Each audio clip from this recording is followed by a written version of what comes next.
Jangan ini dulu. Bukan. Ini dulu, jangan itu dulu apa? Coba itu buka. Sudah siap ya? Ini kok jangan ini dulu, buka kalau dulu Mas. Supaya rekor tengok. Jangan tayang dulu sebentar. Tutup. Dot. Supaya rektornya nih. Tutup dulu. Tutup pintu. Hah? Bukan iya, tutup dulu ini ya. Tutup dulu ini. Nah, seperti itu kan. Dimulai.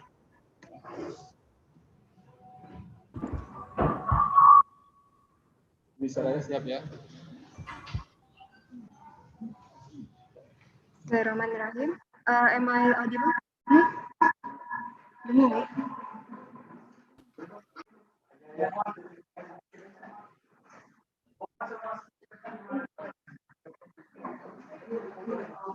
Tes.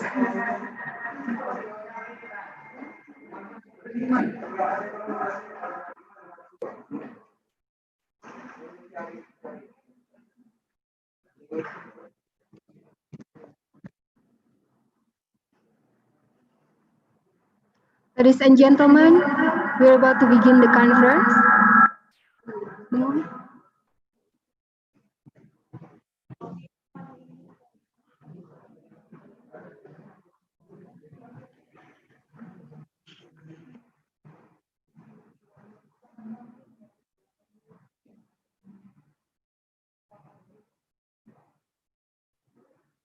Check.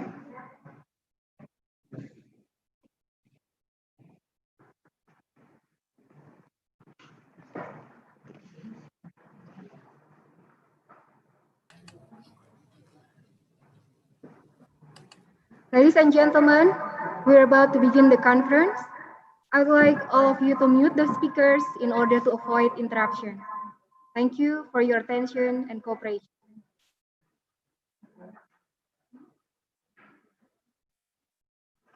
For the smooth running of this RICON 2020, please pay attention to the conference rules as shown previously on the screen.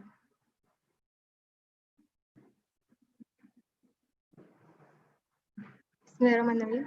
the Honorable Rector and Vice Rectors of Universitas Sriwijaya, the Honorable Director and Vice Director of Graduate Program, Deans, Head of Learning Development and Education Quality Assurance Institution, Research and Community Service, International Office, the distinguished keynote speakers and invited speakers, dear presenters and participants, ladies and gentlemen, Assalamualaikum warahmatullahi wabarakatuh.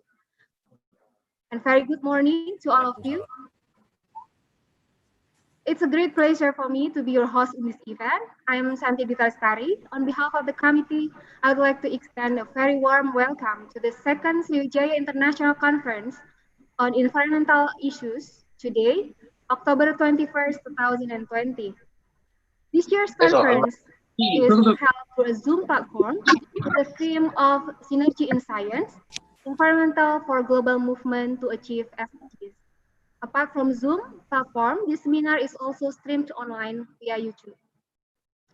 This event is organized by Graduate Program Universitas Sriwijaya, Indonesia, and co-organized by Thai Nguyen University of Agriculture and Forestry, Vietnam, Rush University of Technology, Austria, and also Academy of Sciences, Malaysia, and supported by Bank Sumsel Babel, Bank Negara Indonesia, and Bank Rakyat Indonesia.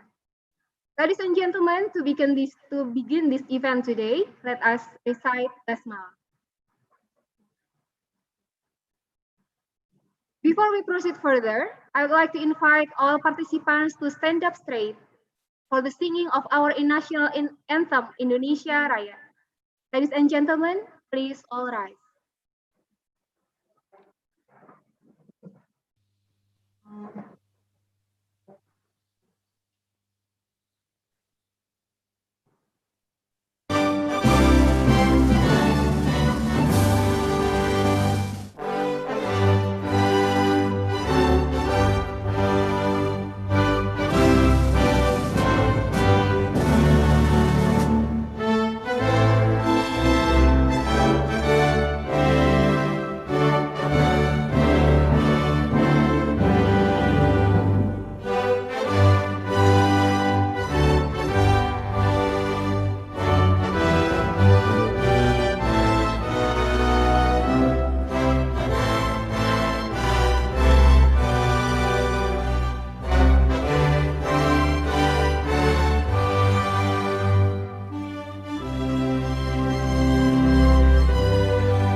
Ladies and gentlemen, please be seated.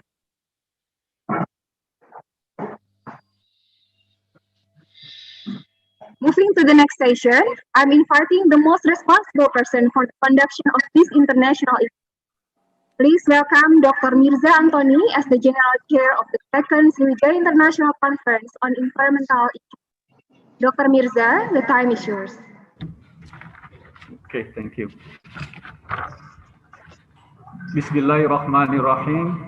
Assalamualaikum warahmatullahi wabarakatuh. Good morning, our Honorable Rector, Universitas Sriwijaya, Excellencies, Vice Rector, Dean, and Head of Institution, Universitas Sriwijaya, keynote speakers, and participant conference. Distinguished guests, ladies and gentlemen, welcome in the opening ceremony of Second Sriwijaya International Conference on Environmental Issue 2020. This conference is organized by Graduate Program Universitas Sriwijaya, Indonesia, and co-organized by Thai Nguyen University of Agriculture and Forestry, Vietnam, Grace University of Technology, Austria, and Academy of Science, Malaysia. The objective of the conference is to perform current state of the arts related to environmental and climate change. Second conference, we are going to Waalaikumsalam.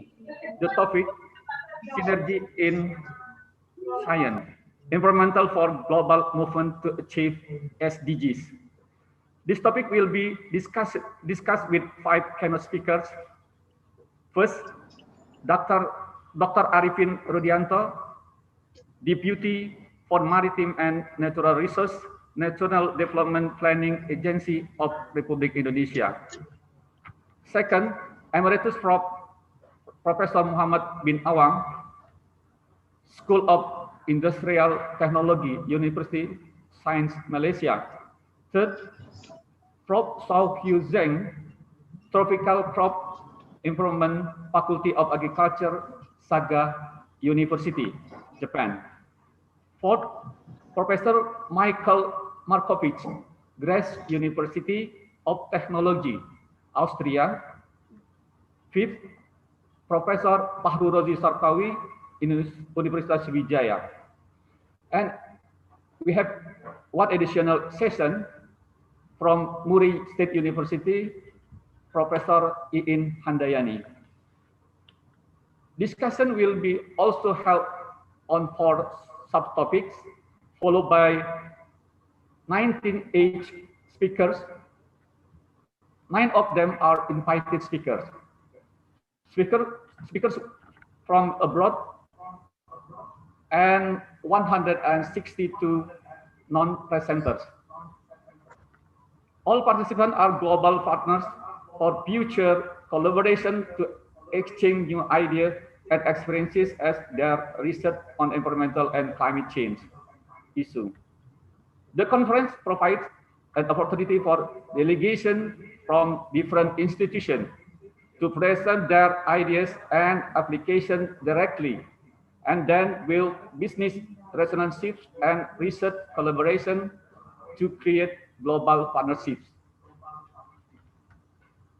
This international conference is a routine agenda of the activities at the graduate program of Universitas Sriwijaya, which initially started in 2018, the first conference.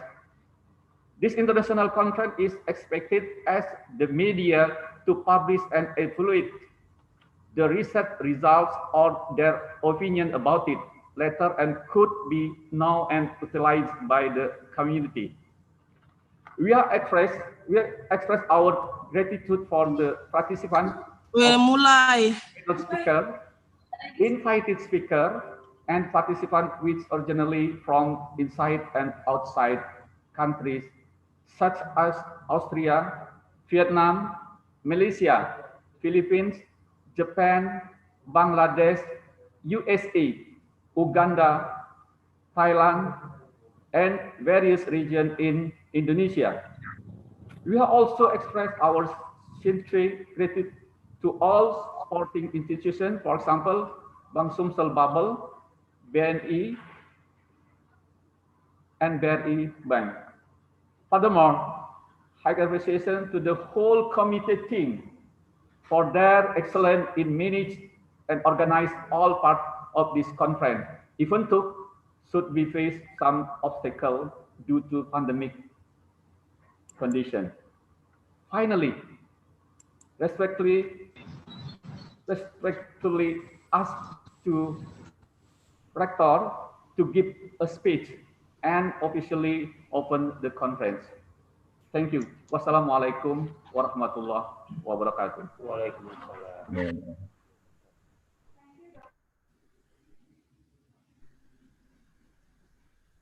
Thank you, Dr. Mirza. Next, we are very pleased to have Professor Dr. Insinyur Haji Anis Tagaf, MSCI, as a rector of Universitas Sriwijaya to deliver the opening remarks.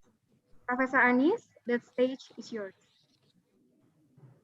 Thank you, MC.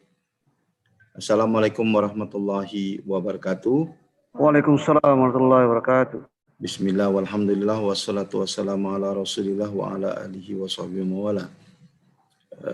The Honorable Vice Rector, Sriwijaya University, Director of Graduate Studies as the host of the second Sriwijaya International Conference on Environmental Issues. The keynote speakers, I see the note that 5 keynote speakers. One of them I have known, Professor Muhammad Awang from University Science Malaysia. Assalamualaikum, Prof. The papers presenters, participants, and the chief of the conference. By seeing, Alhamdulillah, today we attend the second conference, Sriwijaya International Conference on Environmental Issues.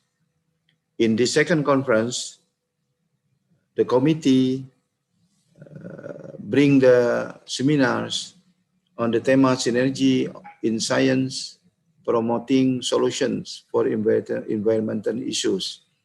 We have known that environmental is one big problem in the world. I'm happy today that 10 countries attending the second conference from Indonesia, Malaysia, Japan, Philippines, Thailand, Vietnam, Bangladesh, Uganda, USA, and Austria. I hope this conference can give some solutions, some academic thought about how to solve the problems on environmental. And we have some notes at the end of the conference that can be used by the people in the world.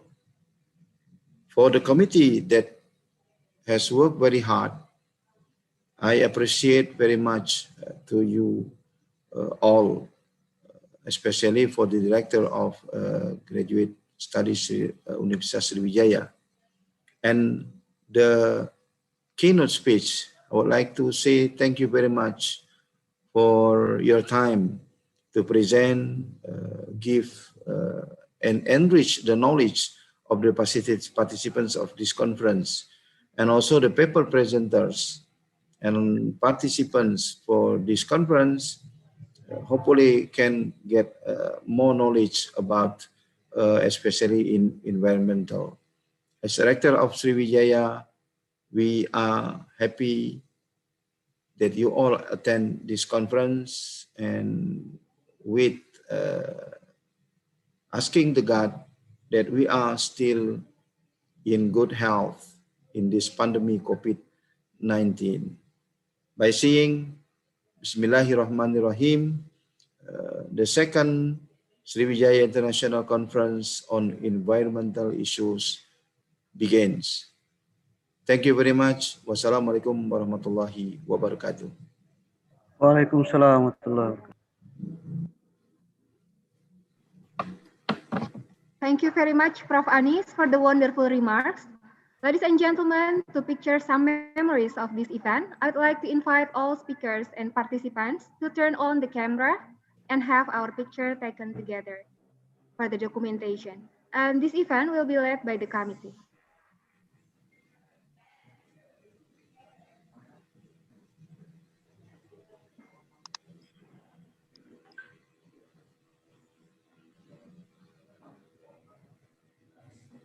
Okay, we will take picture of the slide 1. 1, 2, 3. Next slide. We have 6 slides here. 1, 2, 3. Okay, next slide.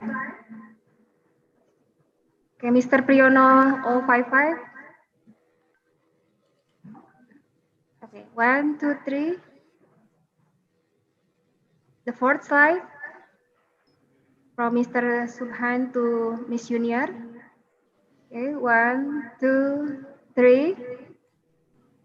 The next one, the fifth slide from Ibu Indri to Early, Makassar. 1, 2, and 3. The last one. 1, 2, 3. All right.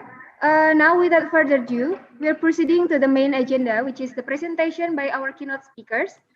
Joining us today are high qualified and competent speakers in their respective fields. For the session 1, we already have Dr. Arifin Rudianto, Emeritus Professor Muhammad bin Awang, and Professor Sao Hui Zeng. To lead this session, I would like to invite Dr. Ahmad Muslim to act as the moderator.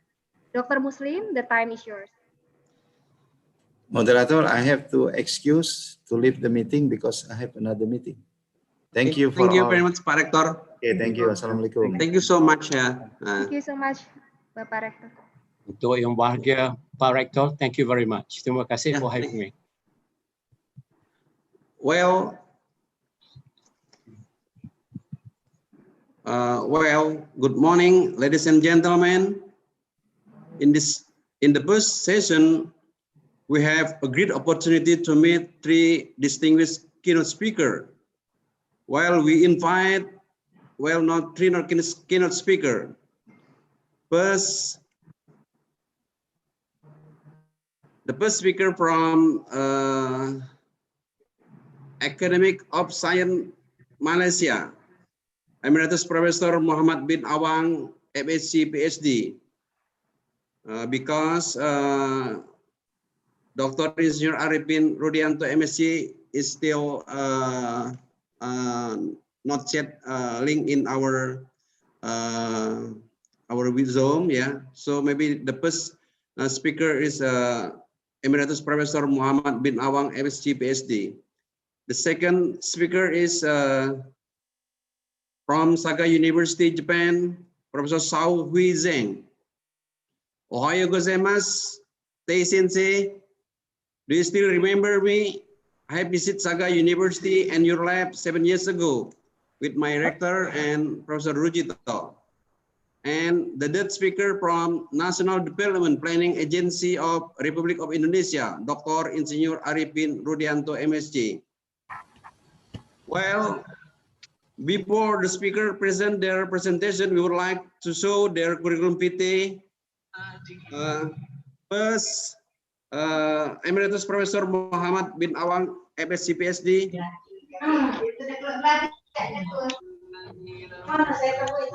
Muhammad Awang, MSc, DC, MK, GSM, PhD, is an Emeritus Professor at the Faculty of Environmental Study, University of Putra, Malaysia, and Chairman Board of Government, Asia University.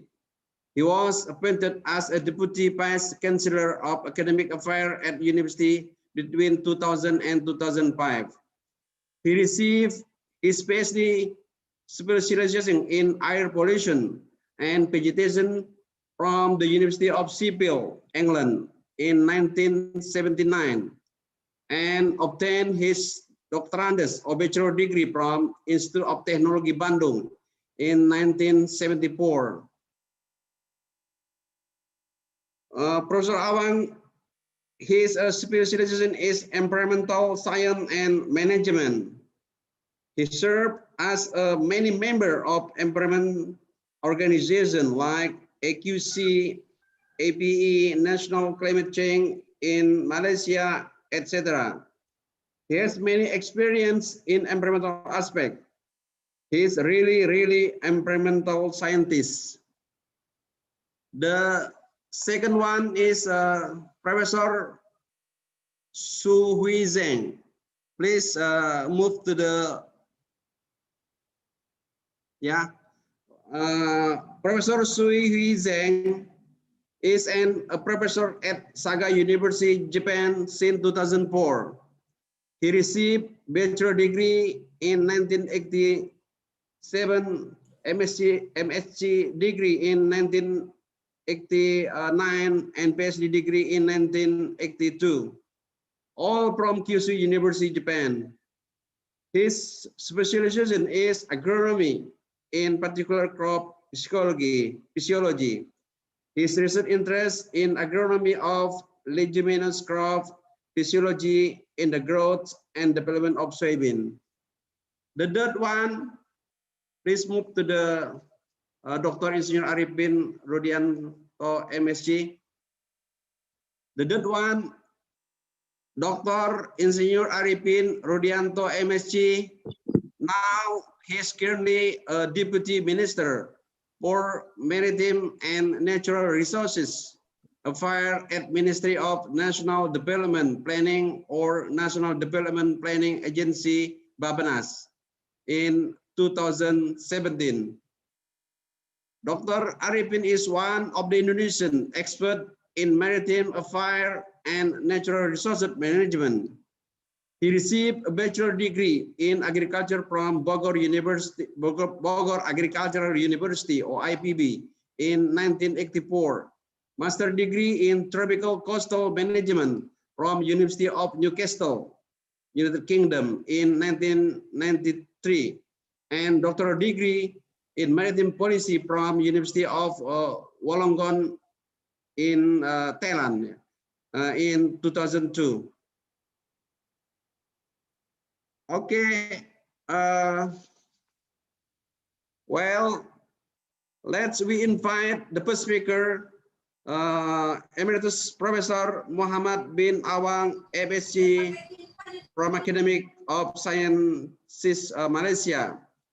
We remind you that you have 25 minutes for presentation. Please, time is yours.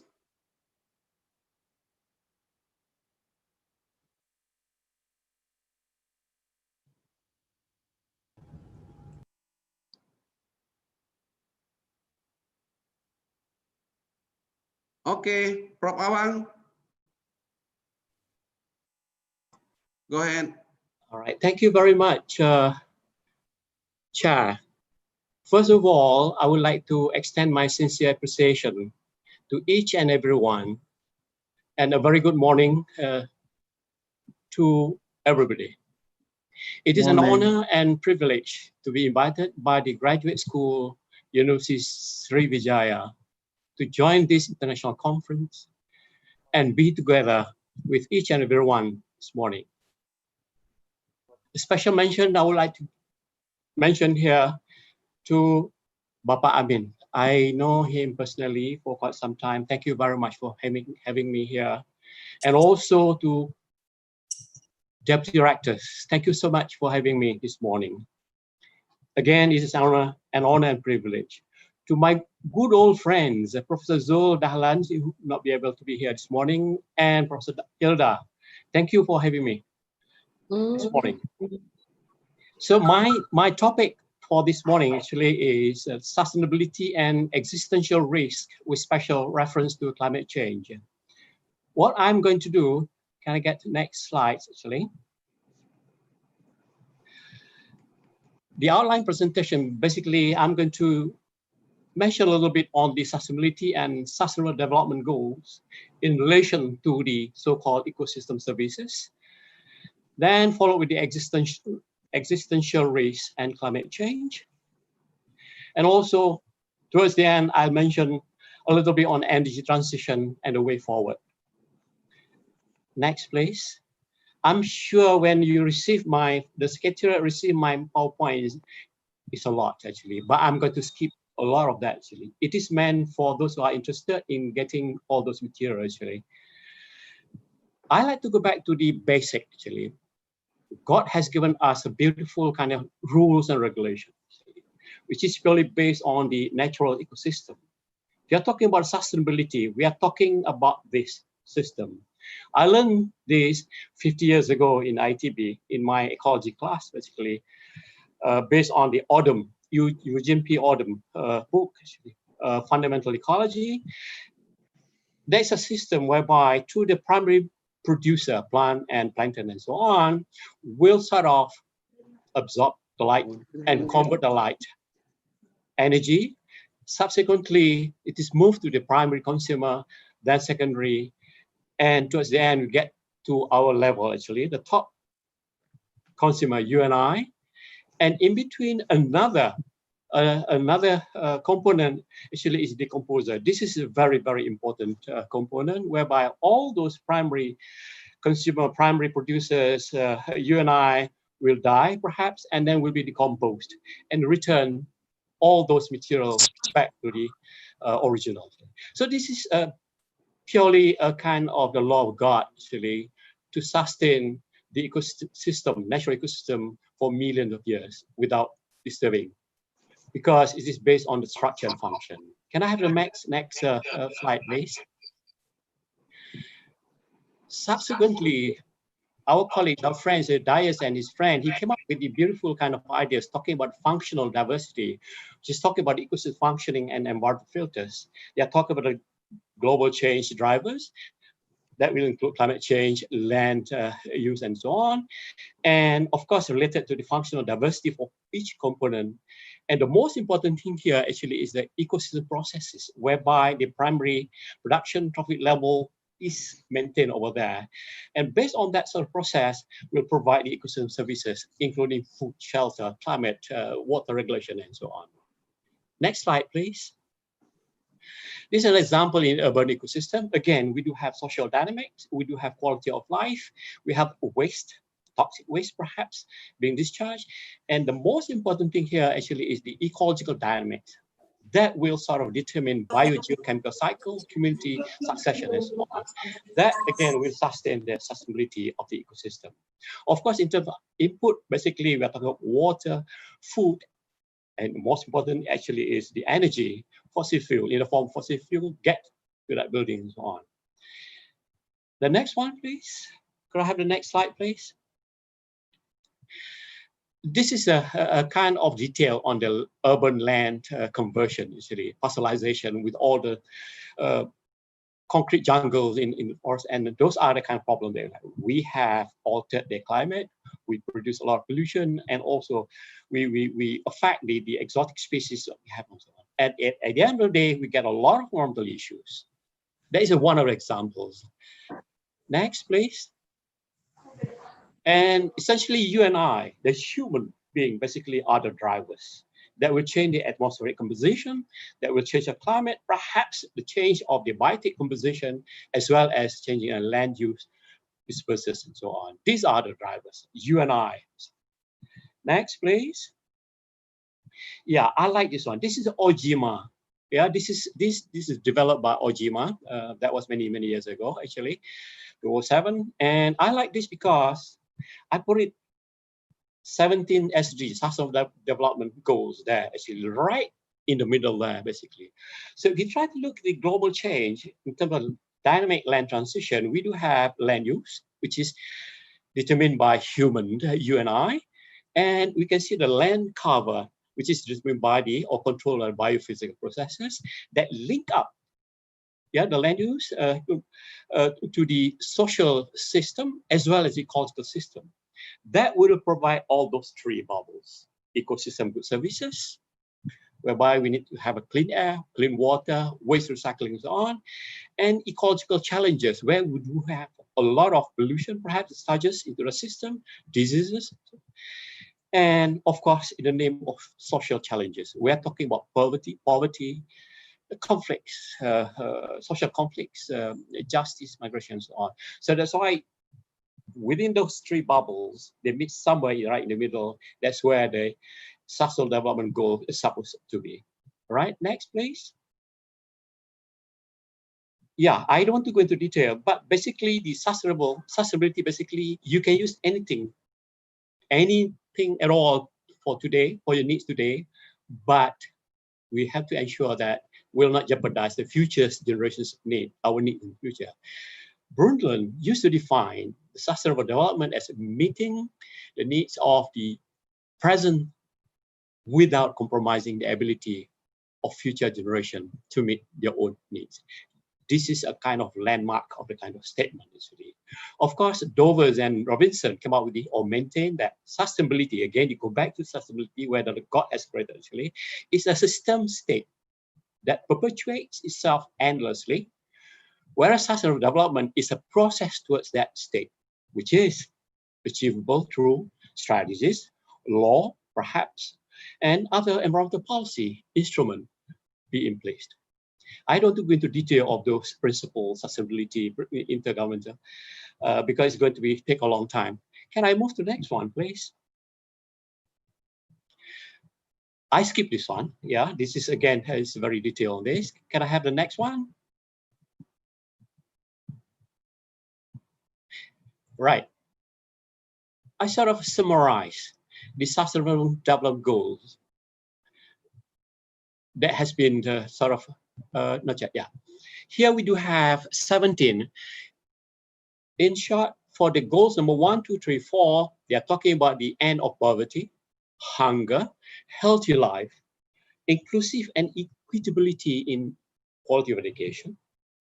Goal number 6, 7, and 8, gender equality, availability of water and sanitation, access to affordable and reliable energy, sustained economic growth. G9 and 10 talking about and 11 and 12 talking about a resilient infrastructure for industrialization and innovation, reduce inequality among the countries.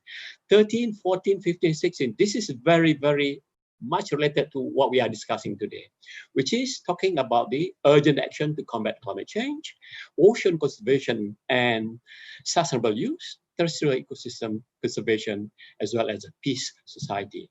Of course, number 10 is more on strengthening the partnership between the government of the countries in the world, actually, yeah, to ensure that things will happen. This sustainable development they come out as a beautiful kind of framework, as well as the indicators. I'm sure you are very familiar with all this. Next, please. Yeah, I like this. Toby Ott is a philosopher actually, from Oxford University. He just published a new book, Precipice. It's a latest book actually, and I like simply because they are talking about existential risk. He defines the risk is that threaten the destruction of humanity's long-term potential, notably natural and anthropogenic, known and unknown near future, or far future. Invariably, extinction is the most obvious way of humanity's entire potential could be destroyed. I like that very much. What we are experiencing now, climate change basically, is classified, perhaps included in the existential risk.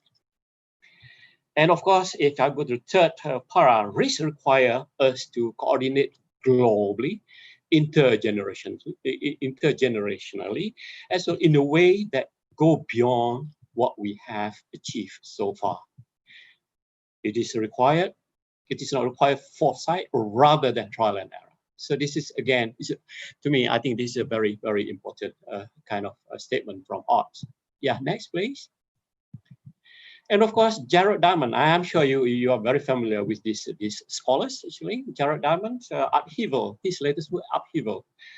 He classified, in fact, he came up with the 4 problems. Yeah, 4 sets of problems. We have explosion of nuclear weapon. I hope not, it's going to happen.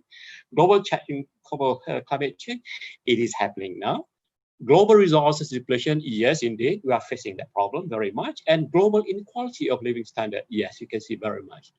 In fact, we classify ourselves, the world classify ourselves, the first world, second world, third world. I don't know what world we are right now, actually. Right, next, please. And Diamond also focused specifically on the nuclear threat. Here we are talking, he is talking about the side effect. It is a malfunctioning of global ecosystem services due to the reduction of light because of smoke and so on that promote the most fundamental light energy conversion and storage process. That is photosynthetic activities. God knows best. Photosynthetic is the ultimate kind of process in converting light energy into the ecosystem. So the smoke, soot, and dust from fireballs of that nuclear would block more sunlight for several weeks, creating winter-like condition of steeply falling temperature globally. Consequently, not only interrupting the plant photosynthetic activities, but also there will be disruption in structure and function of natural ecosystem services that we discussed earlier. Consequently, perhaps that will affect the cultural processes. So we mentioned it later. And it can cause a widespread starvation. Next, please. Jürgen, in his latest book, I think he published his book about 3 months ago, The New Map, talking about energy, climate, and the clash of nations. It's a beautiful kind of book, actually, but I just pick up on climate change itself. According to him, climate change caused by human has been a topic of serious study for at least 4 decades or 5 decades. But the mobilization of public opinion on climate is more recent.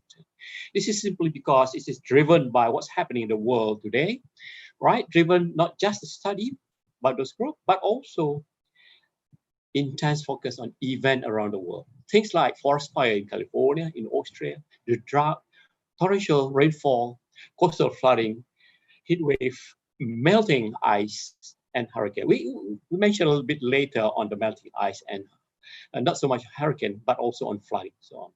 Such unusual phenomena actually become a great motivator for people to think about how best that we are going to shift our energy utilization from the current practice into the new one, right?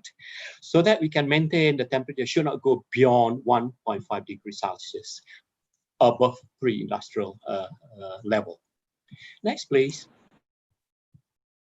And Jürgen came up with several questions. If I may read 1 or 2 questions.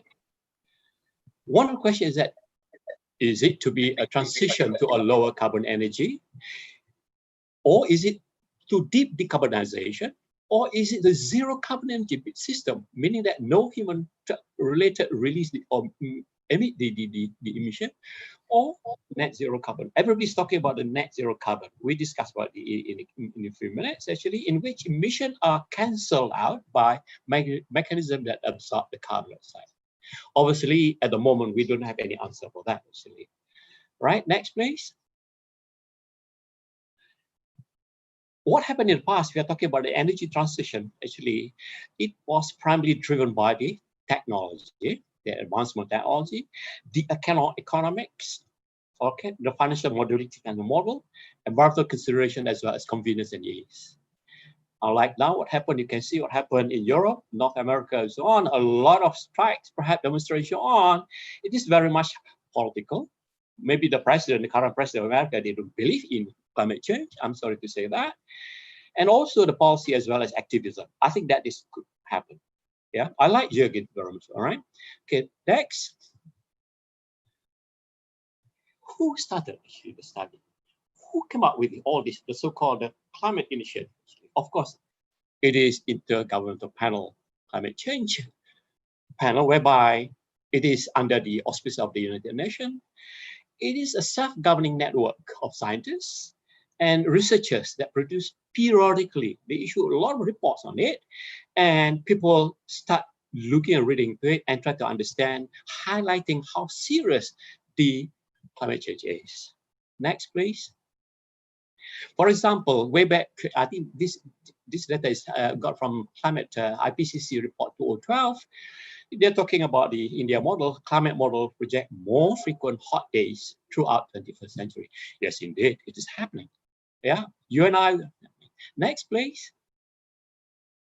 They projected that there will be more heavy rain event throughout the year. And of course, in terms of the density and so on, it differs from one place to another. This is happening now. Next. Consequently, actually, a lot of economic losses. Everybody knows that. You and I really very, very familiar with this. Unfortunately, economic losses higher in developing countries and fatalities higher in the developing countries. That was predicted. This data from IPCC 2012. Yeah. Next, please.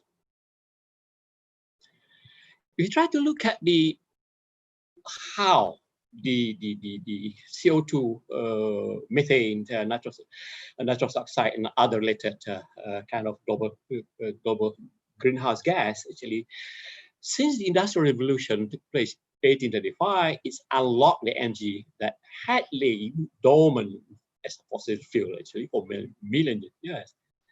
And this Industrial Revolution unlocked that carbon, utilized that, and as a result of it, actually we turn into different kind of form together. We release a lot of carbon dioxide to the atmosphere. And if you try to look at a figure here, during the industrial or before industrial revolution, we do have 280 part per million, right? But today, in 2009, we do have 412 ppm. And most of the emission, actually, in terms of concentration, took place pretty recent. Look at that. Yeah. Prior to that, okay, it was all right. Next, please. This is the latest. I got it last week, actually, from Financial Times weekend, actually. But of course, the source from the climate committee, actually. This map from UN climate panel show that how much planet is likely to warm from around the end of last century to the end of this century. Under the two scenarios, the best case scenario at the top there looks pretty okay. It's beautiful, so long that we can maintain below than 1.5 is fine. But at the worst case scenario, go beyond 1.5, perhaps you can see all rates. And of course, they have their temperature anomalies and so on. Next, please. Yeah, again, I got it last week from last weekend, Financial Times, actually. Talking about the heat, record heat. Yeah, they measure, and then they found that the global average temperature in September 2020 was 0.63 degrees Celsius, warmer than the average of 1890, 91 to 2020. So that makes the warmest heat record for all these years in September. Of course, in Siberia, it's much more affected, whereas down south there, the so-called cooler than average condition because of the coincide with the Pacific, coincide with the La Nina, so a bit cooler there. Next, please. So I don't want to go to the first one. Perhaps Jürgen mentioned in 2020 in his book, by 2007, IPCC, in its fourth report, was much more categorical, right? And you and I, all right, humanity was responsible for climate change. Through large uncertainties, there still remain a lot of questions out there, especially on how cloud might respond to it. By 2014, in its first report, a fifth report of IPCC confirmed that human influence on climate change is clear, and emission greenhouse gas are higher and highest in history. Next, please. All right. What happened is that of late, recent climate change, basically looking at those, and they come up with beautiful kind of the statement. There were warming of the climate system is unequivocal. And since 1950, many of the observed changes are unprecedented over decades to millennia. So what happens is that there was a conference, the so-called Paris Climate Conference, or in short, United Nations COP21 in 2015, attended by 195 countries representatives and joined from time to time by the leaders, about 150 leaders. And they came up with a kind of beautiful adoption. Next, please. There are four main important, which is not really purely based on nationally determined contribution. One, of course, not a treaty, all right, but rather a compact to take action. Up to each country to come up with its own NDC. This NDC would not be binding. That is rather weird, but rather voluntary. I know, and we all know that what will happen out there. And developed countries promise 100 billion a year in aid to developed countries to help them meeting the target. I'm not sure whether the money is there or not. And now it's 2020, right? We have to be very, very optimistic about this. Next, please. We skip this one because this is a bit detailed on carbon cycle provided by Jürgen, actually. Can we move to the next one? Yeah. Everyone is understood about this greenhouse phenomena. What I can say here is that God is great. Carbon dioxide, methane, water vapor, and other related greenhouse gases. If you try to look at the structure, molecular structure of those molecules, be carbon dioxide, they are in the position of capable of absorbing and retain the heat. And because the release of that sort of gases, actually, for many years and so on, it becomes a kind of shield up there. And the heat will be released slowly and become warmer and warmer. Basically that. For those who are interested, you can read the one in the gray, blue, and red, actually. Yeah. Next, please.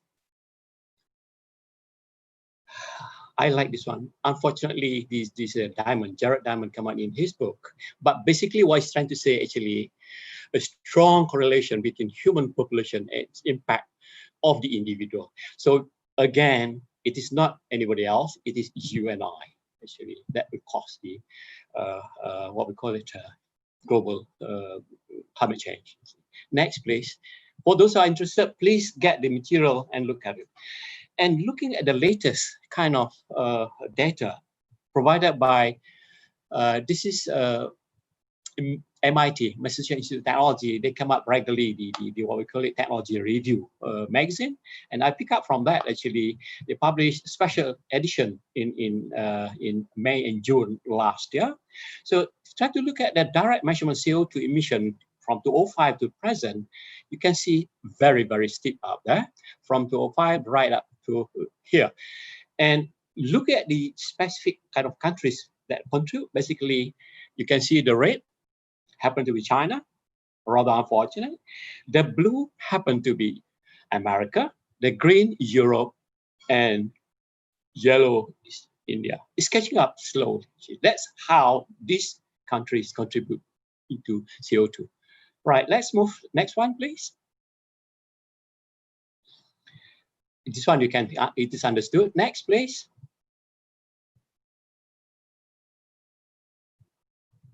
Right. What happened in the past, actually, over the last, I remember, I had a good opportunity, actually, to attend two kind of conference. One, the first GCTE, Global Science Terrestrial Change, actually, in Massachusetts. That was in April. Full of modelers there. They are talking very convincing about the model that we produce and talking about the climate change, looking at how temperature, sea level, on and precipitation, so on pattern. Right. In the same year, again, I was invited to get another conference. Again, in North America at the Harvard Smithsonian, you're talking about the natural variability. That particular group of people is sponsored by the IPCA. This is the International Petroleum Industry and so on. They are talking what we are facing today basically is it's a natural. We are moving towards a cooling kind of period. So why worry? So that was the kind of years when I was young, kind of experience that I have gone through. And on this slide, Wallace, all right, talking about the profound short-sighted calculation by certain people, and Ott, Toby Ott 2020 is concerned about the spread agreement that over the coming century, anthropogenic climate, which is very much related to existential risk, actually, change will take a high toll on both humanities and natural environment. And it is anticipated that there will be, we will pose a kind of risk of an unrecoverable collapse of civilization, or even a collapse of complete extinction of humanities. It sounds very pessimistic about it, but next slide, if I can share, please. Oh yeah, this is the, we skip this one, we discussed about that, please. We skip this one again, talking about that, all right. The overall impact of the climate change. You and I, everybody knows that this is the kind of overall impact. Heat wave, more flood in wet region, more drought in dry season, heavier storm, more severe hurricane, as I mentioned earlier, and perhaps sea level rise between 0.7 to 1.2 meters, right? Coming from both melting.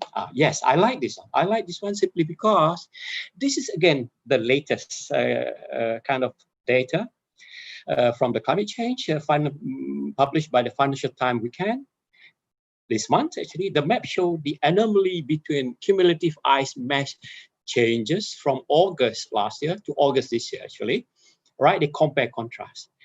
And it seems that the changes from 31st August last year and this year with the period of 1981-1992 is staggering. Yeah. So this is something that we are very worried about that. Same thing goes with the Arctic sea ice at second lowest level.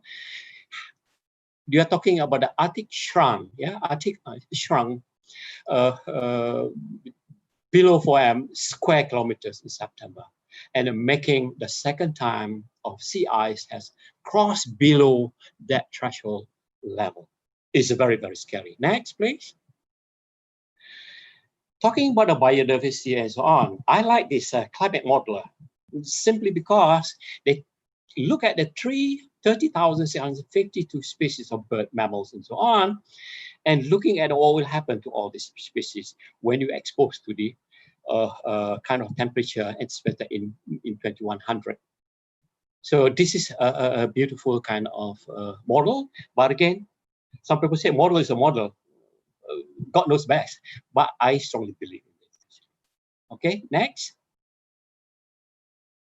Yeah, everybody's talking about the coral bleaching.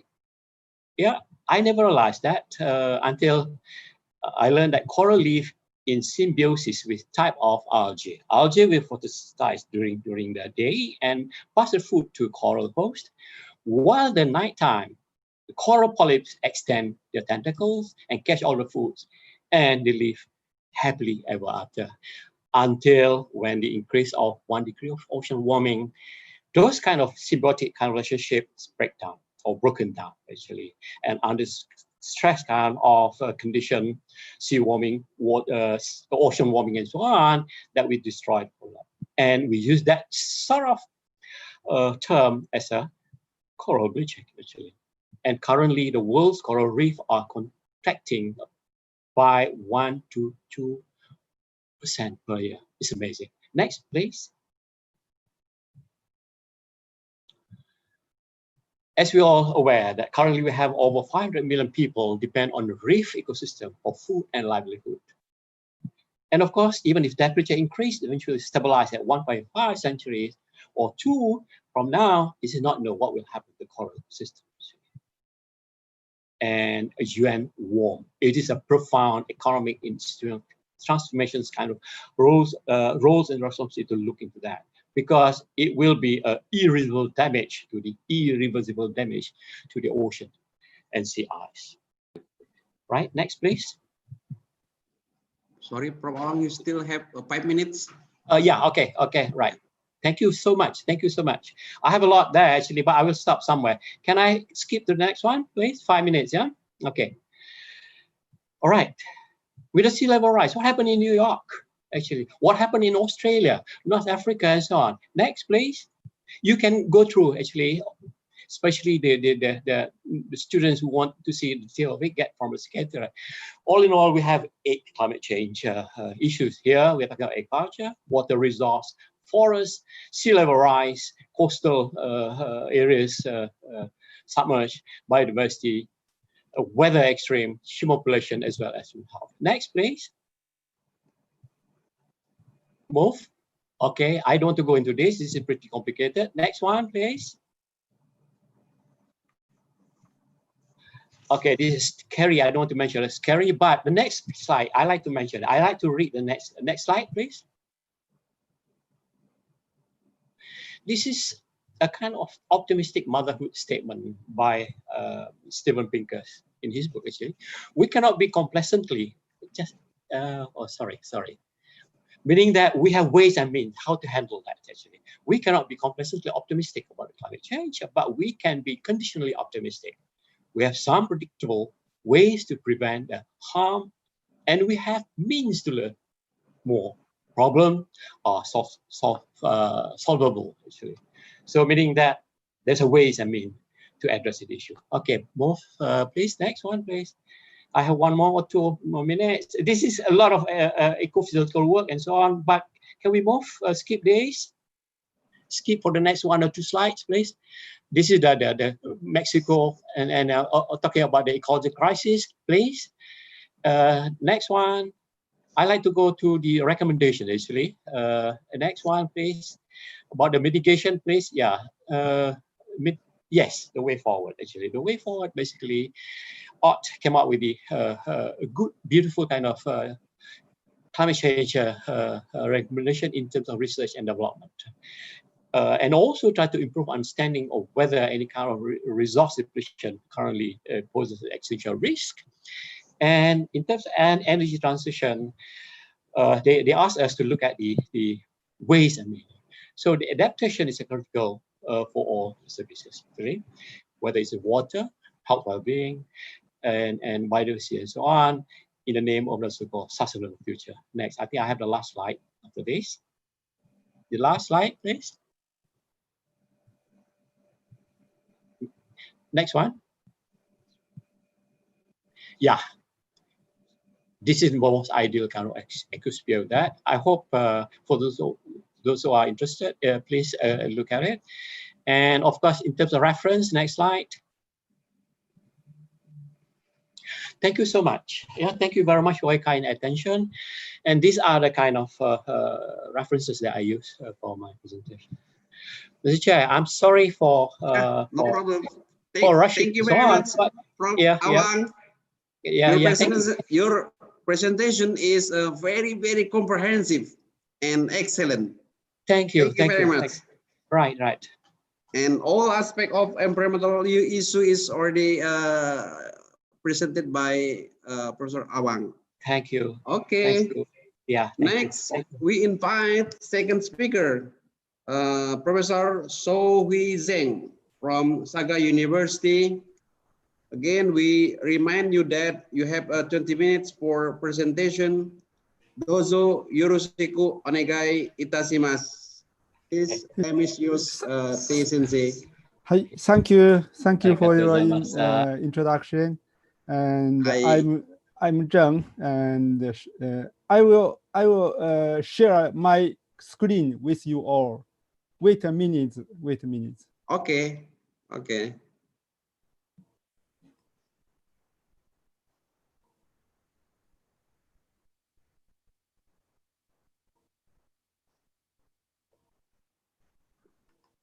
So I wonder if you can hear me and see my screen.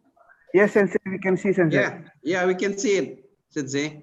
Okay, so now I will start my presentation. So first of all, it is my honor to make presentation here. I appreciate so deeply to the committee and to give me this opportunity. So since last year I know this information, I was so exciting to visit there because I have some friends like Professor Lujito and Dr. Tenguzia Ulkotori. He is associating with this meeting. Unfortunately, now I'm taking part in this meeting from my office. So I will keep this exciting for next time. Okay, so my top, because I'm doing the research with soybean only, so against the first speaking by Professor Wang, so my speaking may so specific. I'm afraid so just can show you some specific research with soybean, and I allow you. I beg you allow me to talk something with soybean. Dozo. Arigato gozaimasu. Arigato gozaimasu. Arigato gozaimasu. And then before talk about my research work, I will introduce some basic information with soybean.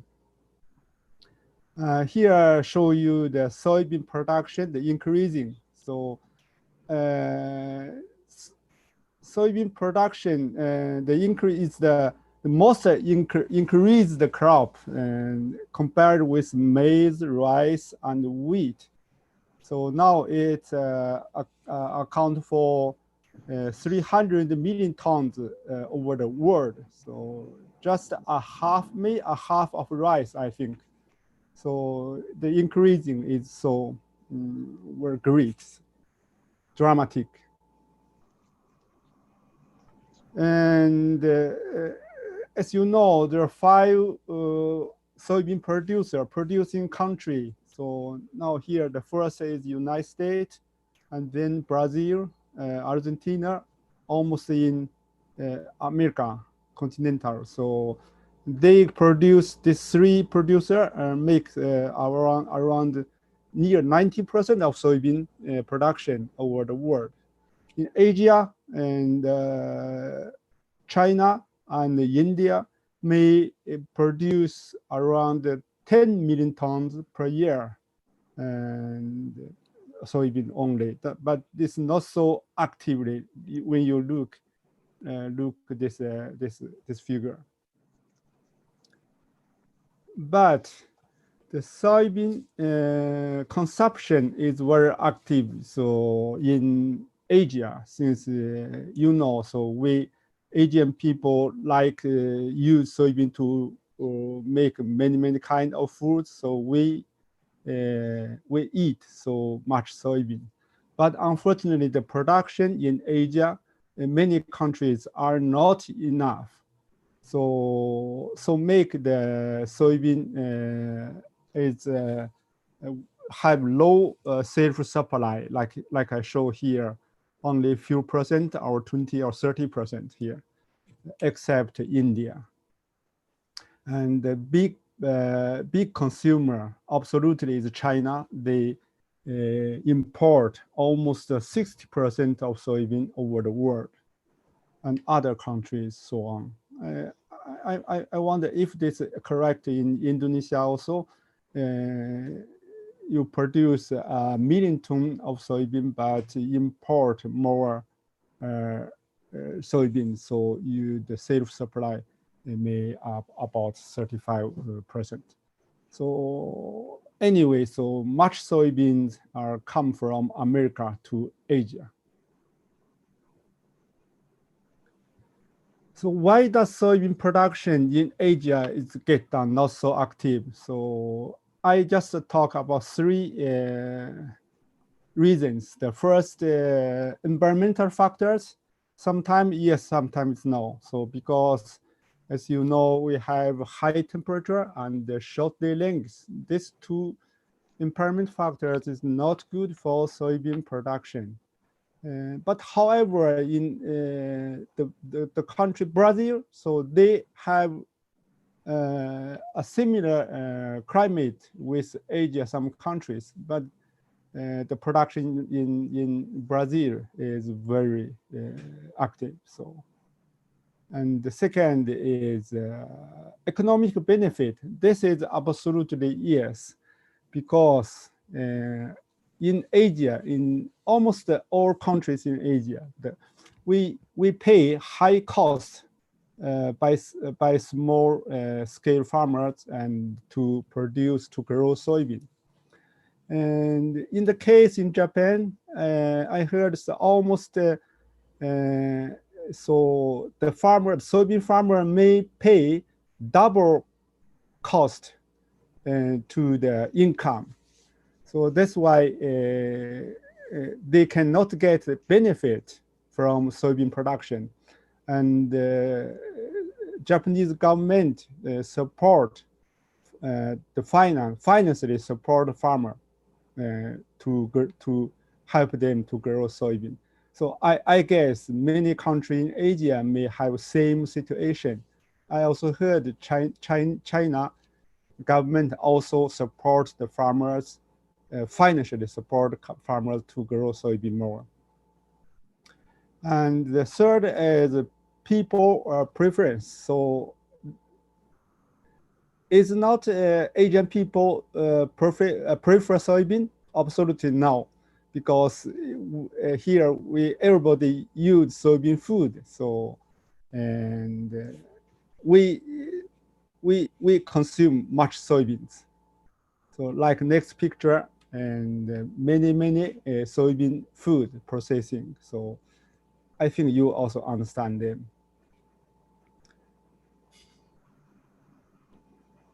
So this is a special soybean foods in Indonesia. You call tempeh, and fermented soybean. But in Japan, the people also like to have this natto.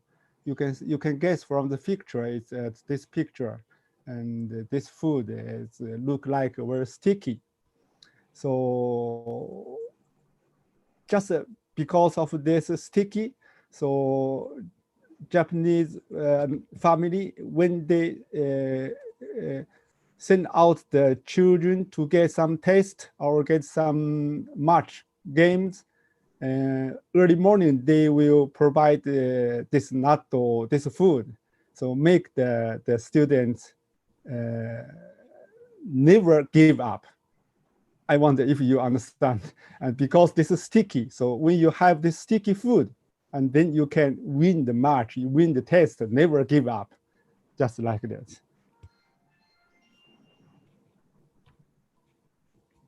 So, and most soybean consumption, so it's look like by oil and soy cake. This consumption may occupy about 90% of in the world. But in Asia, we use food. We use soybean as food processing. So, but unfortunately, for some Western countries, they may call soybean for food use is edible soybean. But for me, all soybean is edible. So, and also recently, the research found soybean contains many functional compounds, such as isoflavone. It may cause a revolution for soybean food processing. Finally, I hope the people eat more soybean, keep your health. Okay, so now I want to introduce my topic about the one topic of the soybean research. Please pay patient for a little time and to my presentation. And you know, soybean has many resources. The many varieties have different color and different size. Something.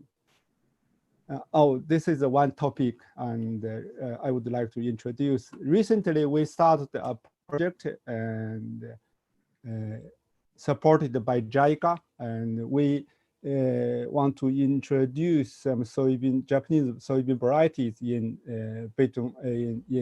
Vietnam Mekong Delta area, because I heard in that area recently the Vietnam government also suggests the farmer to reduce rice production because they can grow 3 times per year of rice, but now they suggest, recommend the farmer grow 2 rice, and then another one may think we suggest use soybean. But unfortunately, the Japanese varieties, it's good. The good character is with big seed size, high protein, but sensitive to short day length and high temperature. So you can see soybean plants cannot keep a good vegetative growth here. Another is we want to suggest to use soybean more colorful. So like here, the picture is edamame, and just a green soybean before mature, and show people how to enjoy edamame. So, and we got good evolution. So, okay, so next come to my research topics. So what is monocarpic senescence? So like these two pictures between soybean plants and mango bean plants. So in soybean plants, so at harvest time, and the plant, the leaf, all leaf are upsized, and then the plant is dead and dry. It's very convenient for machine, for harvest by machine. But unfortunately for mango bean, and it's not. And it's very hard to harvest even by machine. This is yes, so we can harvest soybean by this combine, but in this picture, just in I took in Indonesia, central Java. So the people, our farmer, are taking mango bean matured parts from the plant by hand. So what is the conception for monocarpic senescence? And just think about soybean plants when the plants start seed filling. So much nitrogen are concentrated in the seed, and the nitrogen moved from leaf to the seed. So make nitrogen deficiency in the leaf parts, and then destroy some functional like photosynthesis, and they make plant senesced. It is called self-production, self-destruction.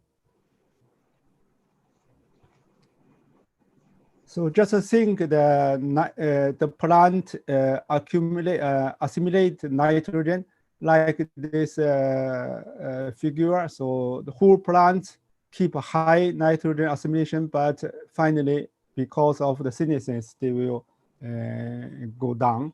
But the seed nitrogen accumulation is increasing. So make this nitrogen shortage. And to fulfill this shortage, so the plant collect nitrogen and remobilize the nitrogen from other parts to the seed. So this function make the plant get senescence.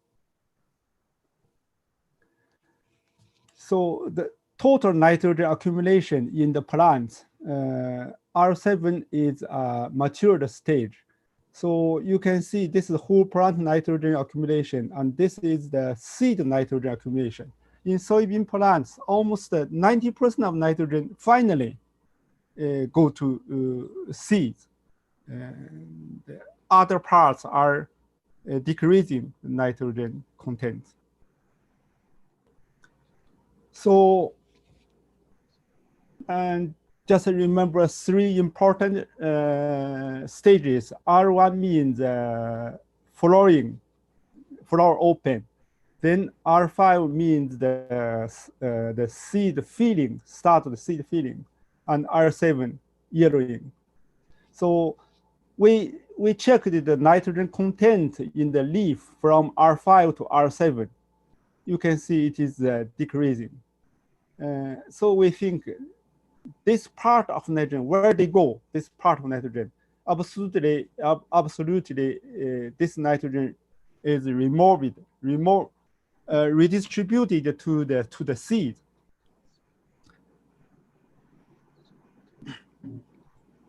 So we checked the nitrogen content at R5 and R7, so make this decreased, and this part we assume this part is going to seed. So then we calculated the percentage of nitrogen source in the seed. So finally, we found about 29%, about 30% nitrogen in the seed is from leaf by remobilization, and then 10% from stem, 6% from pot wall, 3% from petiole. And other part is just from soil, including the nodules. So we also checked the leaf greenness. We use the leaf spot meter just to show as a relative value. It means the leaf greenness or chlorophyll content. So we can see regardless of leaf position, new leaf, old leaf, regardless of this leaf position, at some stages we call here is R6. After R6, all leaves get yellowing at the same time. And then also the contents of soluble protein and the nitrogen also decreased at the same time. So, so here it shows the nitrogen accumulation by whole plant and by seed only. So at this timing, so the seed nitrogen accumulation beyond the whole plant. So make this shortage. And this part of nitrogen, we assumed is moved from leaf to the seed.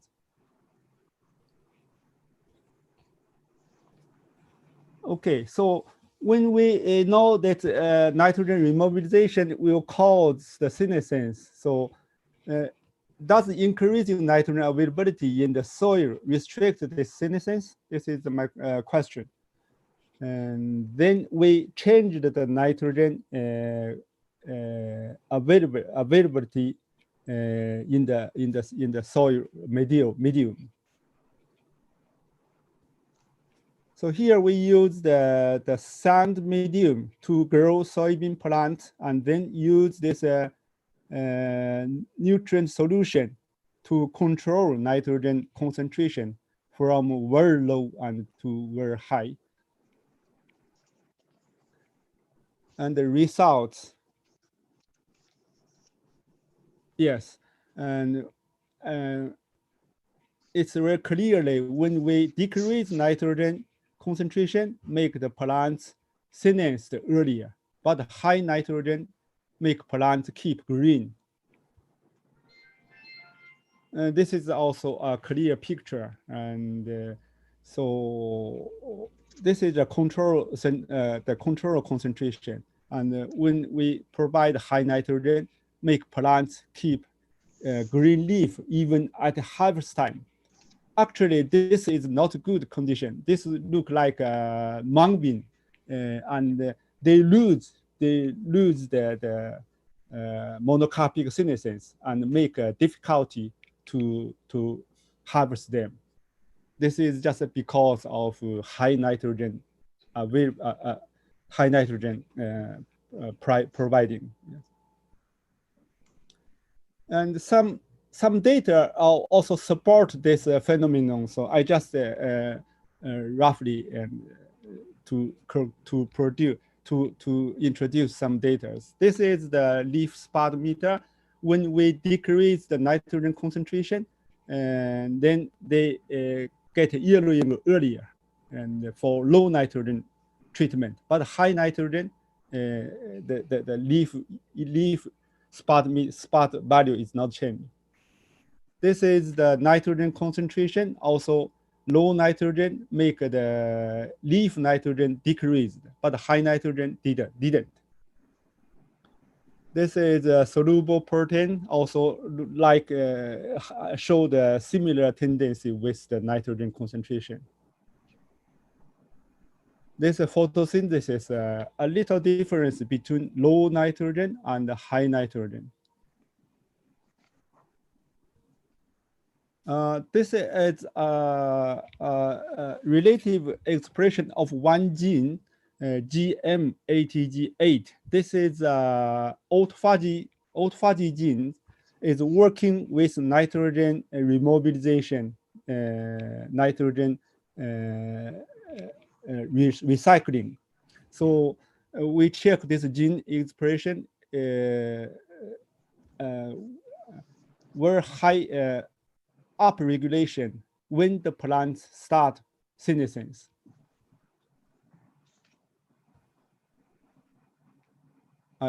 Just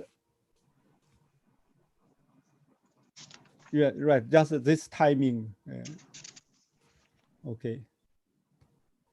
And when we change the nitrogen concentration, also trigger this gene expression very high. This is the low nitrogen and very different with the control and high nitrogen part. Okay, like this picture. So the soybean plant, when with a poor nitrogen condition, the plants get senescence earlier and leaf yellowing and then dead. But when the plants meet rich nitrogen, and the plants keep leaf green even without senescence. Why the monocarpic senescence appeared only in soybean? It's a big question. So we just think what does cause this monocarpic senescence? May because of the sink source balance. So when the sink is smaller than source, make plant late senescence even keep green leaf without this monocarpic senescence. But when sink is bigger than source, and may trigger the plant get senescence. So what is the difference between soybean and mung bean? We just think our hypothesis is soybean plant have a big sink at short time. It is very different with the mung bean plants. I will show some image figure like this. The growth development between soybean and mung bean. And this is the flowering stage. And then soybean plants keep flowering, but mung bean plants also set the fruits.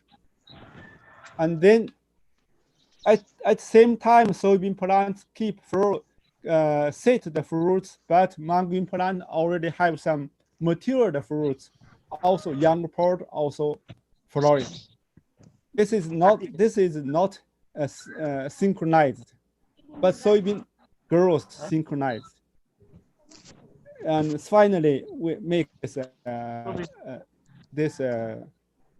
synchronized maturation in soybean, but not in mung bean.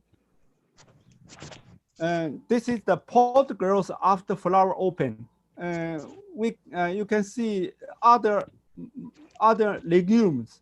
They start the pod growth immediately after flower open, but soybean did not. And this is the pod length at different stages. So at flowering stage, so big difference between the flower open, but at some stage for pod growth, this difference is shortened at some stages. Finally, this table show don't think this, but just think this is the flowering time, early flowering, late flowering. Just think that, and the flowering time have a big difference. This is the days, but when get pod growth, the difference is shortened. Even seed growth also is shortened. So this makes the synchronization for soybean fruit growth development. So we also checked some other plants like mung bean. Even we apply low nitrogen, make mung bean leaf yellowing, but unfortunately we cannot make mung bean have this monocarpic senescence. Cowpea also. But when we change the balance of sink and sauce by cut something, cut leaf, cut parts, something, and we can make up many kind of variation like this picture. So now we are going to keep this work to develop them. Okay, so roughly this is my introduction of this topic. So this research is contributed by foreign co-workers. Thank you for all of them cooperation. Okay, thank you. Terima kasih. Thank you. That's all. Sama-sama. And I'm sorry. Yes, I found. Okay. Thank you for your time.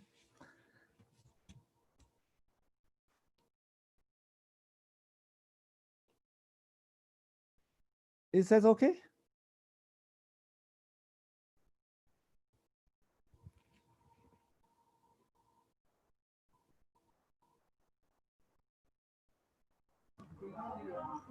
Pak Muslim itu mic-nya masih di mute.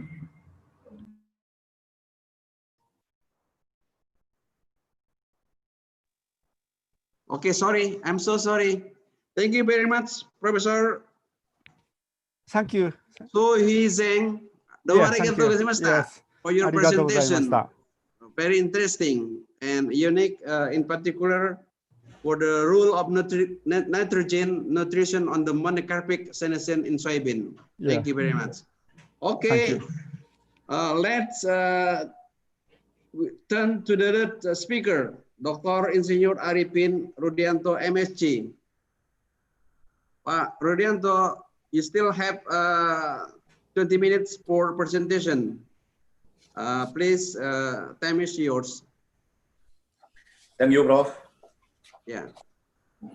The Honorable Professor Dr. Insur Haji Anis Sagaf, Rector of Sriwijaya University, Professor Dr. Amin Rejo, Dean of the Postgraduate Faculty of Unsri, speakers and attendees, Assalamualaikum warahmatullahi wabarakatuh. Good morning and best wishes for all of us. First, let's give thanks to God Almighty because the second Sriwijaya International Conference on Environment Issues 2020 can be carried out today. We convey our appreciation for the invitation to deliver the material Action Plan for SDGs Environmental Pillar 2020-2024. Adopted in 2015, SDGs are a global framework for development that applies from 2016 to 2030. The SDGs are the transformation of the Millennium Development Goals, or MDGs, which aim to continue the MDGs vision, particularly to include issues that are more comprehensive, inclusive, or involve all parties, and more reach out to vulnerable groups. The SDGs accommodate 4 new goals compared to the MDGs, related to industrial innovation, Goal 90, equality, Goal 10, cities and communities, Goal 11, and peace, Goal 16. The SDGs agenda is an action plan targeting the 5 P's that stands for people, planet, prosperity, peace, and partnership that are interrelated with one another, which concern human well-being in the long term through environmental protection, technological innovation, peace effort, and international cooperation. SDGs consists of 4 pillars, namely social, economic, environmental, and institutional. It contains 17 goals and 196 global targets of which there are 6 objectives that are closely related to the environment, namely Goal 6, water and sanitation. Goal 11, sustainable cities and communities. Goal 12, responsible consumption and production. Goal 13, climate change. Goal 14, marine life. And Goal 15, land and biodiversity, where each goal has various global targets and indicators. In the next 3 slides, it is conveyed how the target in this environmental pillar are then translated to the current condition and situation in Indonesia. This indicator also describes the achievement of the relevant ministries and agencies in implementing their action plans. Several indicators that have not yet been applied in Indonesia have been replaced by proxy indicators, so that Indonesia can still deliver the achievement of sustainable development that are as comprehensive as possible to the international community. In practice, this environmental pillar is carried out with the concept of Low Carbon Development Initiative, or LCDI. Low Carbon Development Planning has become a mainstream in our midterm development planning 2020-2024. Each goals in the pillar is arranged in relation to one another. This diagram in the following slide is a framework for the analysis of LCDI in the Strategic Environmental Assessment of 2020-2024 Midterm National Development Plan as a basis for scientific-based policy development across sectors.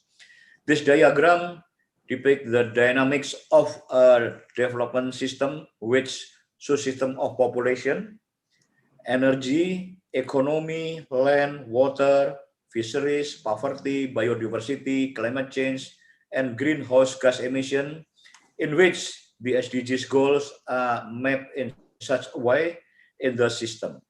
It appears that the achievement of each goal in the SDGs, both in the environmental pillar and other pillar, will influence the other goals. This joint synergy is needed to achieve SDGs by 2030 and avoid working methods that are only concerned with sectoral interests or silos. The SDGs can only be achieved through effective and inclusive collaboration with various parties. By working together, more and more strength is added between one party and another. In achieving the SDGs, the principle of collaboration are mutual trust, equal position, participation, accountability, and benefit for all parties working together. The SDGs participation platform, as shown in the following graphic, is a general description of the importance of the role of each party, such as the government, private sector, philanthropic, non-government sector, media, and of course, academics. Academics play a role in supporting the process of capacity building, monitoring and evaluation, including conducting studies as a basis for policy making. Higher education has a big potential and role in supporting the achievement of the SDGs.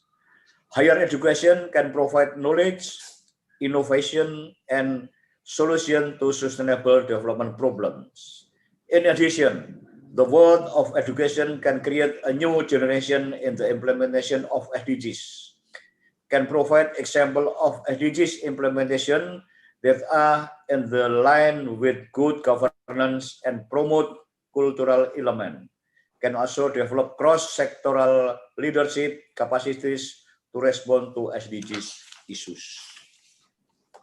On the other hand, tertiary institutions also benefit from SDGs, namely by the existence of the aspiration of improving the quality of education, becoming a comprehensive reference for educational development as a framework for achieving educational goals. enable more innovative education funding scheme, and increasing collaboration opportunities with domestic and foreign partners.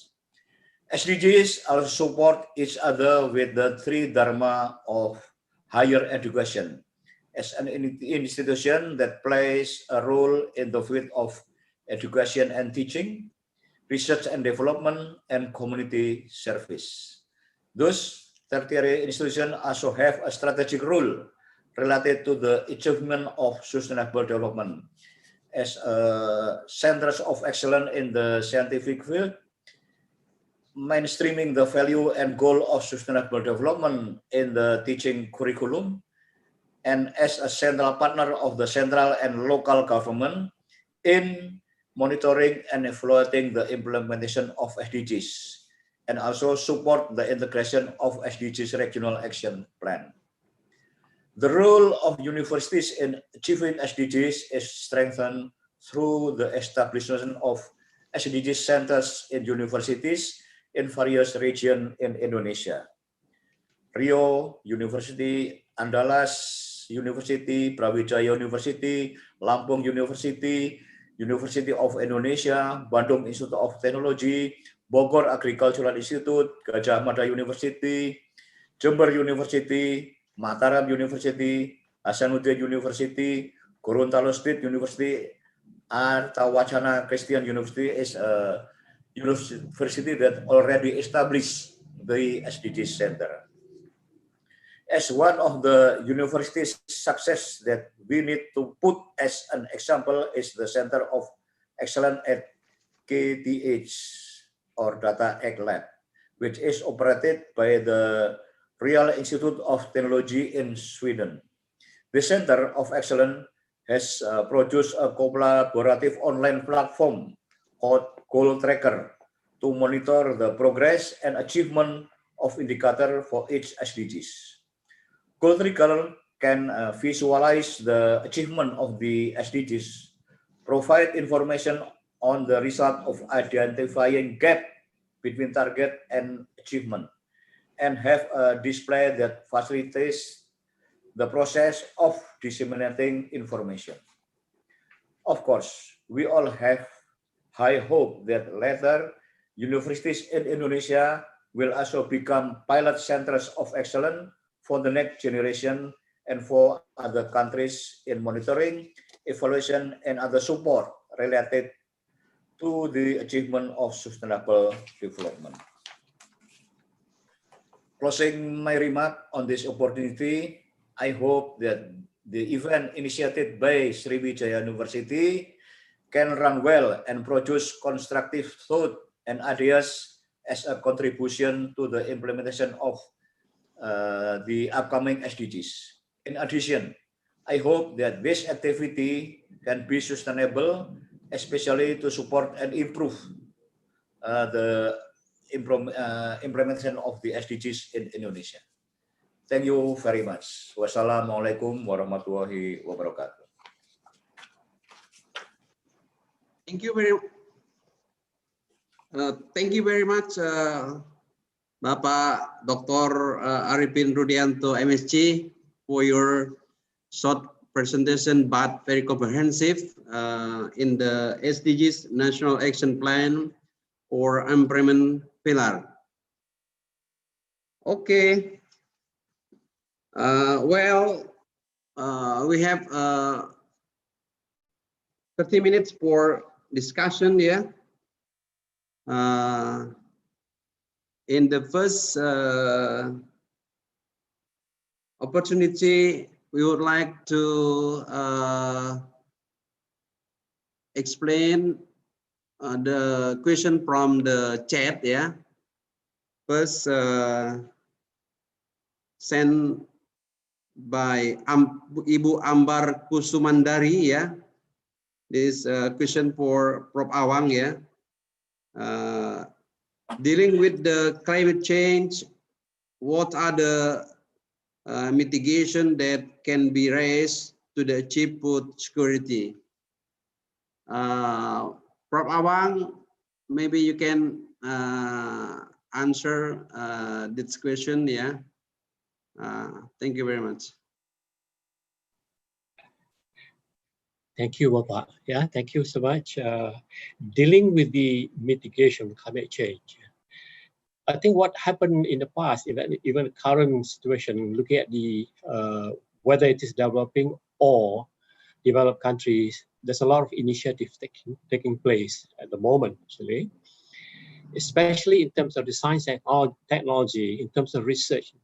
For example, if you're talking about the shift of the energy shift, energy utilization shift from the traditional kind of technology to the new one. People are talking a lot about the, what we call it, solar cell, solar energy, and then electric vehicles and so on. Those are the kind of initiatives taking place in various parts of the world, not only in America, UK, Europe, Japan, and Korea, but certain part of the world are taking place right now. So essentially, mitigation is very much trying to deal with the what Prof. Arifin, Dr. Arifin just now. I like it very much, actually, in terms of the implementation of the SDGs. Yeah. Is that okay? Yeah. Thank you. Thank you very much, Prof. Awang. Thank you. Okay. Let's be over. Yeah. In the first session. Yeah. For discussion, we offered 3 participants to ask a question. Yeah. You can ask directly in this Zoom, yeah, in this webinar, or you can raise hand in the participant, please.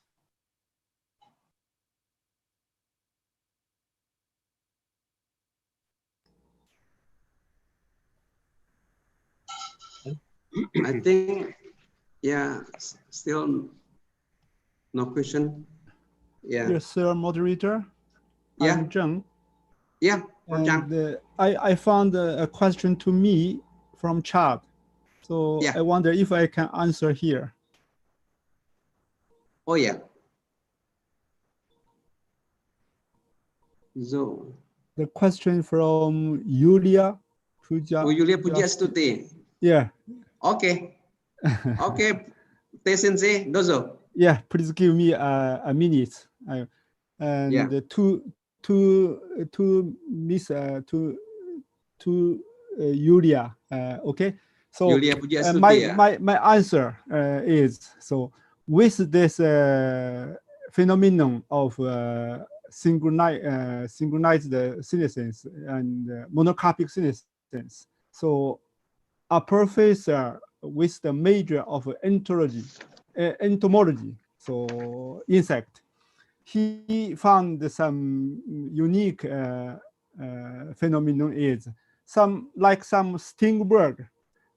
Generally, we know when the soybean plant at seed filling stage, when the plant is attacked by stingbird, and the plant will keep green without senescence. And the professor said, and the stingbird may hold some plant growth regulator like auxin or cytokinin something, and then insect inject this growth plant growth regulator to the soybean plant. They keep soybean do not get senescence. Now we are doing the collaborative work, just start from now. So if you have more interesting, we can discuss later. Okay, is that all? Okay, thank you very Thank much, you. Sensei.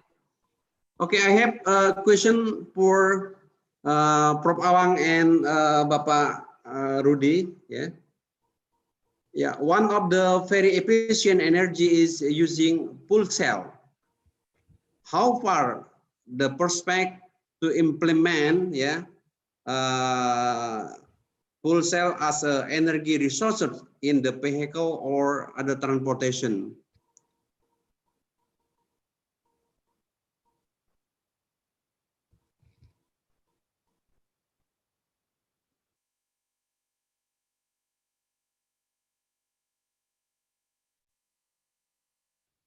Itu tolong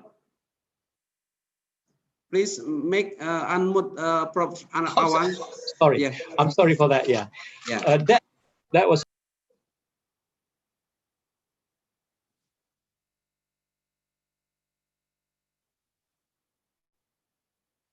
Prof. Awang, sorry, you still unmute.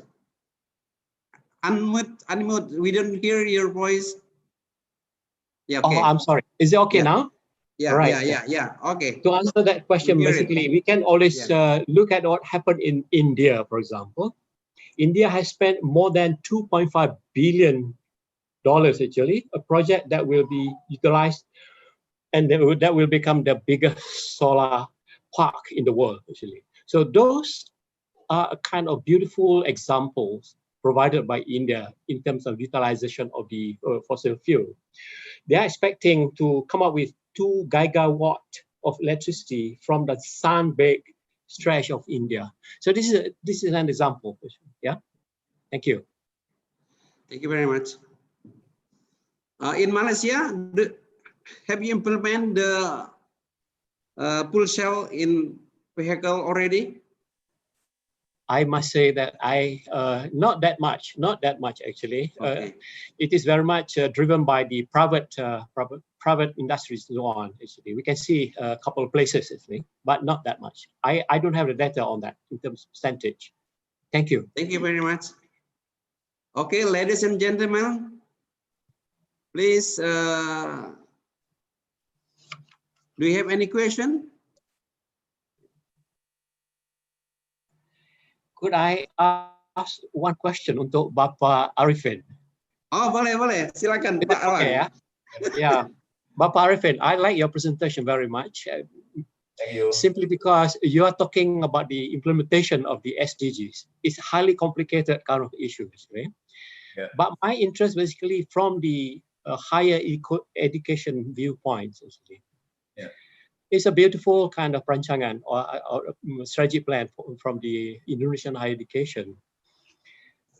In terms of time frame, all right, I'm sure you have that as well. What I like is the contribution through cross-border collaboration between the universities. Okay.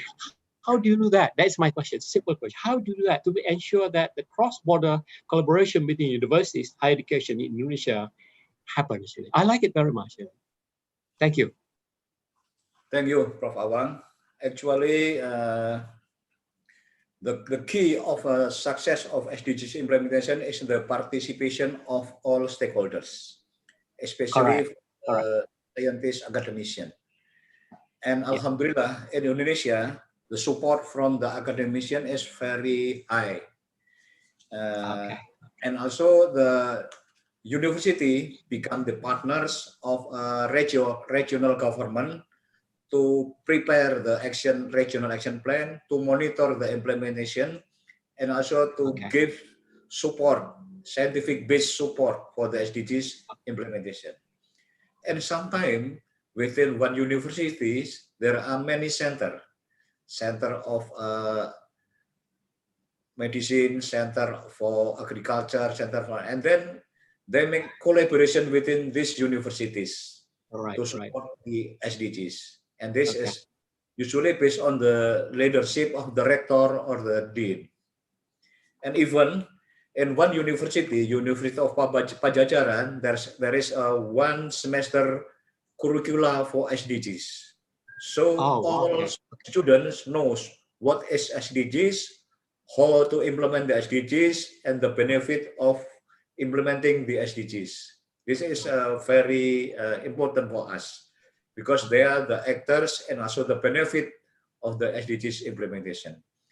And then again, all the universities, we facilitate them to have annual conference for all SDG center, so they can change their lesson learned from their universities and become a national policy for us. Yeah, so their role is simply as a scientific-based support for us as a national secretariat for SDGs. Yeah, that's our experience. and we also give some incentive for them to prepare their program to support the SDGs. Okay. For example, we have comprehensive data about the achievement of each goal of SDGs for each provinces. Oh, that's great. Yeah. Each provinces also have level of achievement for each district. So we can make a priority in this district. Still, the education sector still in red condition. Red mean is below the national average. Okay. So we can make a priority for each region, and then they can also support the mechanism of the implementation as well. Yeah. Thank you. That's wonderful. Wonderful. Yeah. Thank you very much. And also, University of Sriwijaya is one of the member of SDG Center as well. Okay. Thank you for Sriwijaya University.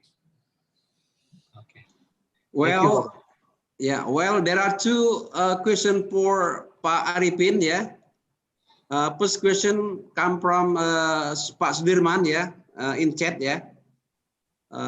His question is the implementation of SDGs action plan depend also on the commitment of the district government.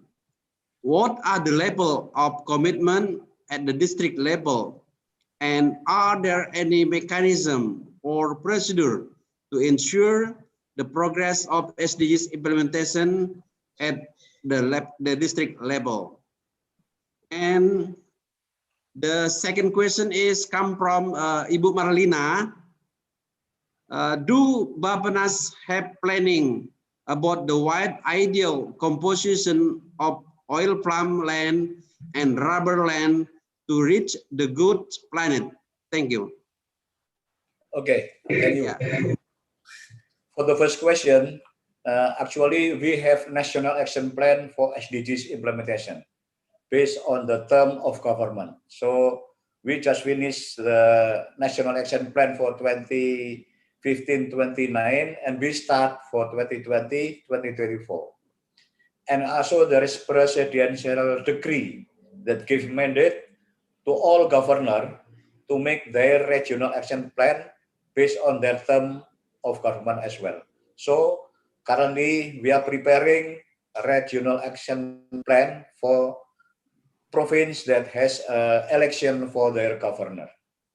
This one mechanism. And within this province, there is attachment for each district because there is no obligation for the district level to make regional action plan. But the problem is sometimes some regional government feel that SDGs is additional burden of task. We say that, look, your obligation is to provide basic services. What are basic services? Education, health, water, sanitation. That SDGs. So I said that this is not the additional job, but this is in line. So we said that buy one, get two. Using implementing your duty is also implementing the SDGs. The problem is how to make labeling of their activities to become SDGs activities as well. So the mechanism is we make a target and then we give some incentive mechanism. For example, using regional additional fund and so on. So that's how we we deal with the local government in implementing the SDGs. The second question is about the oil palm and rubber. Yes. Actually, we have a new policy in which all the oil palm production can be traced, and this all the process is following the ISO for environmental standard. So all the product or the palm oil Indonesia will be have ISO. This ISO will be produced by Badan Standarisasi Nasional, National Standardization Standard. They will make a cross-check for each process in each field, that the process from the beginning until the end product is sustainability. They follow the sustainability process with some criteria and some indicators. And this certificate will be valued every year. So that's our way to ensure that palm and also rubber land follow the government regulation. And also there is a moratorium. There is no more new deforestation for palm oil and rubber. That national policy. And we monitor this very strictly, and we give also some incentive for the region that can keep their forests healthy and no deforestation. So most of regional government will receive incentive if they can keep the forest, and there is also disincentive if they let the forest become deforestation.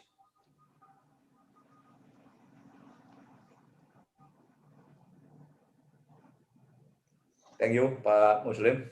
Thank you very much, Pak Pak Arifin. Do you still have any other question for participant? We still have 10 minutes. If no, we can conclude this session, or we close this session. Nothing? Okay. Could I have one last question? Yeah, Pak Awang, Pro Awang, yeah. Actually. Okay, please. I'm sorry. I would like to ask our Prof. Zhang, about your presentation. That presentation basically very basic, very fundamental, and beautiful. My question is that, is there any simulation work based on the increase of temperature as well as the CO2, doubling CO2 maybe, that will affect your research? Is there anything done along those lines? Thank you. Okay, thank you, Professor Awang. So thank you for your interest in my presentation. So unfortunately, I feel my presentation is not so specific, not like you to fit to match this title SDGs. So I just introduced my topic of research. Thank you. So, and for your question, so actually with this title, this topic, we didn't do some work with carbon dioxide. So, but for soybean, so the other research, I have ever did some work with soybean growth stimulated by carbon dioxide. So just but the effect is not so good, because when we only increase carbon dioxide without the increase of temperature, that is good. May increase the seed production about 30 to 40% for seed production increase. But unfortunately, generally increase of carbon dioxide accompanied with the increasing of temperature. In that case, no result, no effect, just the same. That's just a little information. All right. I wonder Thank if you so it can much. Thank you so much. okay. Yeah, Prof. Thank you so much. Yeah. Yeah, thank you very much. Well, because of time is limited, we finish the first section. Yeah. Before closing this session, I can conclude that it is very important how to save our environment, our ecosphere by forest conservation, production of energy, efficient fuel cell car, communities of passive solar home, solar cell field, underground CO2, storage using abundant oil well, high-speed train, deep sea CO2 storage, bicycling, wind farm, recycling, reuse, and composting, recycling plant, water conservation, no direct conservation, and also of course, sustainable development goal with a real action plan.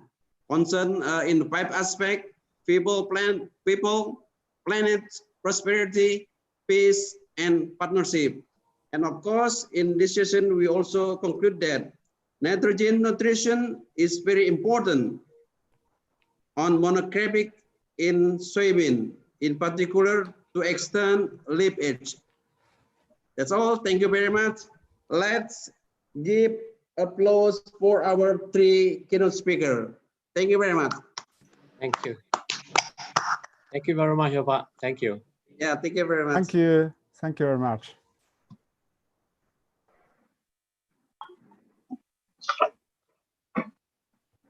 Okay, thank you, Dr. Muslim and all speakers for the insightful materials.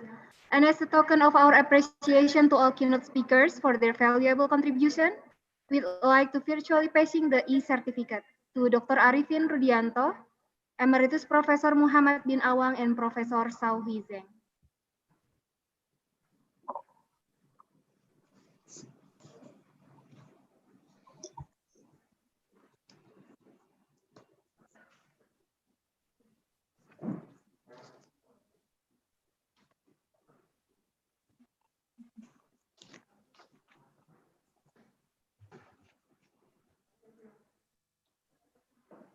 Thank you very much, Dr. Arifin Rudianto, MSc, for your contribution in this conference. Thank you very much, Professor Muhammad bin Awang, FASC, for your insightful materials. And also, thank you, Professor Sao Hui Zeng, for your materials today. Thank you very much, and hope that we can see you again in the next conference. All right, that was the end of session 1. Right after this, we are having the plenary session 2 and additional session. Please stay with us because, and also don't forget to fill out the link of attendance, which is already shared via chat box, and make sure that you don't miss it. For those who follow this conference through YouTube, you can also fill the attendance link.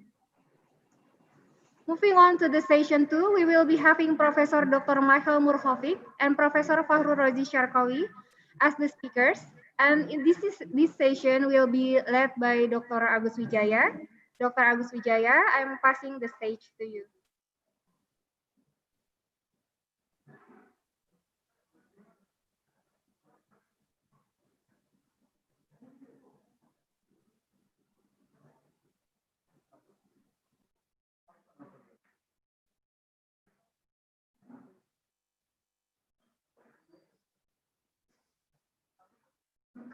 Dr. Agus Wijaya, can you hear us?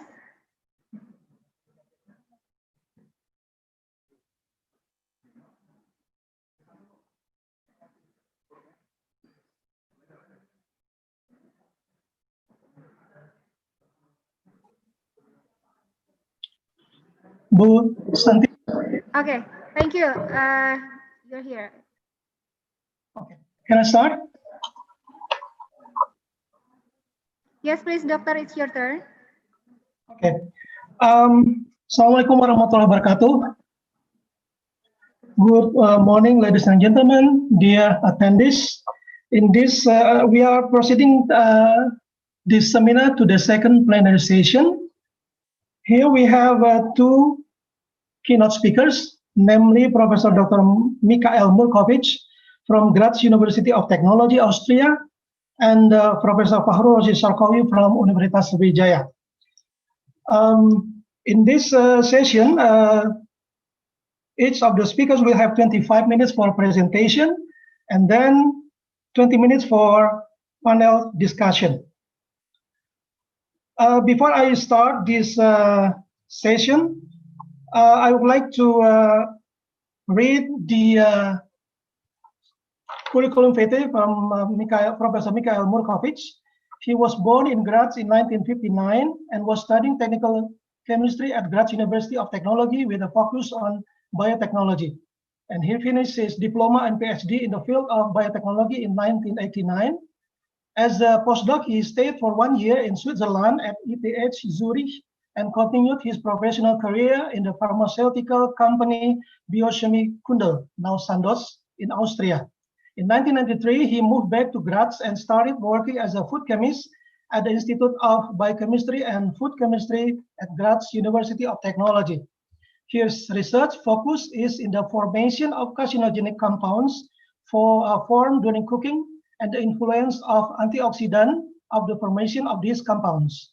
He specialized in liquid chromatography and mass spectrometry and habilitated in 2022 and became associate professor in the field of food chemistry. He has published circa 100 manuscripts in review scientific journals. He is teaching food chemistry and food biotechnology at Graz University of Technology, Medical University of Graz, and University of Applied Sciences. Besides his university affiliation at TU Graz, he is active in the food chemistry division of EUCHEMS, European Chemical Society, and is currently chairman of the Austrian Food Chemists. Professor Dr. Mikhail Murkovic, I invite you to present your materials, your lecture. Time is yours. Thank you, Agus, for this very kind introduction. It's really nice to be with you, even on the internet. And I want to share some of my thoughts, how food can contribute to good health and well-being. I think I will share my my screen.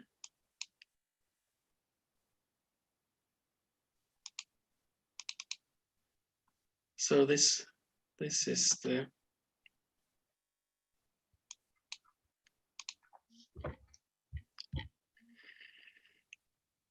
good. I hope you can see it. So when we think about food and how food can contribute to good health and well-being, we have to consider, I think, a huge topic on different issues on food. And we have, let's say, besides this, there are so many socio-economic factors which contribute to health and which also contribute to well-being. And one part of these factors is the food. And food contributes not only to health, but the maintenance of health and the prolonged maintenance of health. So with high quality food, high quality nutrition, our life is, I would say, is much better. Yeah. So when we think about high quality food, how can we define high quality food, and how can we define what we call a balanced diet? And the main idea is that this kind of diet should give all nutrients to the body so that we have practically every nutrient available, like energy, like the vitamins, for good development, and that our metabolism, and this is the most important point, the metabolism for synthesis and degradation of the compounds of the body, for the energy maintenance. So we need all these nutrients. And the balanced diet includes a series of fruits and vegetables, whole grains. In this you find all the vitamins that we need. We need the trace elements and the macronutrients like proteins. That a very good basis for proteins are the legumes, or when we think of high quality fatty acids, highly unsaturated fatty acids, we can eat a lot of nuts. And another important point is that we have meat and fish in our diet, and lean proteins means that we do not have too much fat in our diet. And the last important point in nutrition, of course, is sufficient water of high quality. So the hygiene of water and the composition of water, meaning the trace elements which are in the water, is very important.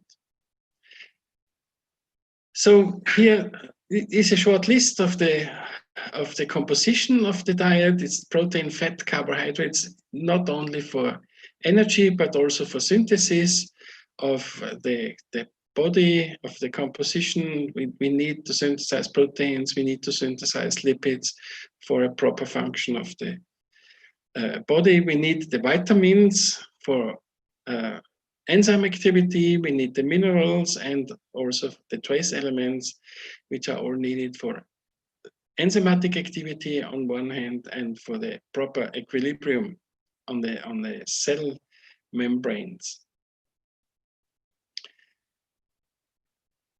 Good. So what means, in fact, high quality? So high quality is very important that we have all the relevant nutrients, as I said showed in the last picture, and these are the macro and the micronutrients. And what is also important when we think about nutrients in the food, it's not only the presence of the nutrients, but it's very important to have a good bioavailability of these nutrients. Otherwise, if we cannot digest these, they don't really help us. High quality means also that there should be no toxic degradation products present for whatever reason, from cooking or from microbiology or any other microorganisms. So the hygienic status of the food has to be very good. This means that we have a low count of spoiling microorganisms. And what is also really important is the absence of the pathogens. Spoiling microorganisms, they are always present on the foods, so we cannot really eliminate these, especially when we talk about raw foods. But we have to assure that the count of these bacteria or the fungi which are present inside or on the surface of the food has to be very low, that they do not destroy the food by growth or metabolism of this bacteria. And what is also important is that the presence of anti-nutrients that we have in many foods, like in the legumes, we have the lectins, we have cyanides in foods. It's a long series of anti-nutrients, and they have to be reduced by some agricultural measures or by cooking or preparation of foods or processing of foods. So we can reduce or eliminate these anti-nutrients in our nutrition. So very important is that, especially when we talk about the hygiene of foods, is the heating.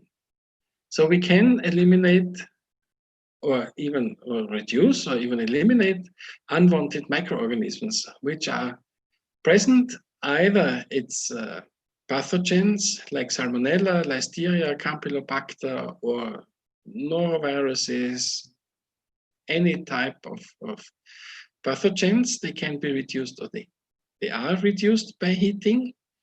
And there are some other properties that change during heating, and this is definitely important for good nutrition, for good quality food. It improves the texture, and with the texture and the improvement of the texture during cooking, either by boiling or by grilling or any other type of heating, this improvement also leads to a better chewing, and chewing also means a good preparation for the digestion. It is very important during heating that the proteins are denaturated, because native proteins are not digested properly. So the digestibility increases, which means that we also have a better bioavailability of the essential amino acids. When we think, let's say, of eggs, egg protein is not very well digestible as long as the eggs are raw. It's around only 50% of the proteins that can be digested. But when the protein is heated, is denaturated, then the protein is available for 100%, and all these amino acids, the essential amino acids, are available for our body. Heating also induces the, let's say, the gelatination of starch, meaning that ungelatinized starch or crystallized starch cannot be digested. And with the solubilization of this polymer, this is the polymer gets exposed to the enzymes and can be degraded, and maltose, glucose can be released from the starch. If this is crystallized, it cannot be digested, and it passes to the colon undigested, and then sometimes part of it could be digested by the bacteria present in the colon. But this is not available from the colon. It cannot be absorbed and is not available for our energy that we need. Another advantage of heating is the aroma and color development, which is definitely important and related to the taste. We change the taste. Cooked and uncooked food tastes completely different. I think you know this. And the aroma changes, it intensifies, and in some cases, as long as the food is not overheated, it contributes to a very nice taste and the pleasure of eating. The texture changes, it becomes softer in some cases. So when we think about, let's say, starch, or let's look at vegetables, so here we get a softer texture. Or in other cases, we get, when we think of bread, where we use higher temperatures than boiling, so frying temperatures, grilling temperatures, baking up to 200, 220 degrees, we get the crispy texture either in meat or also in bread and starch-containing foods. What is also important during heating is that the water content changes. Some of the foods take up water. This increases the water content. When we boil vegetables or we boil potatoes or rice, the water content increases. And on the other hand, when we heat to higher temperatures, then the water content of the food is reduced, giving, as said just before, a more crispier texture.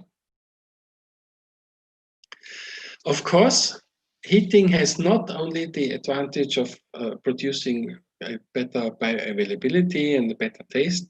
We also have the problem that during heating, some of the vitamins can be lost, and also other essential nutrients, like amino acids can be degraded, or unsaturated fatty acids can also be oxidized. And especially the oxidation of fatty acids is negative, since this oxidized fatty acids are related to an increased incidence of colon cancer, for example, or to liver inflammation. So other compounds in foods that might be beneficial for our health are also degraded during heating, and these are especially the polyphenols.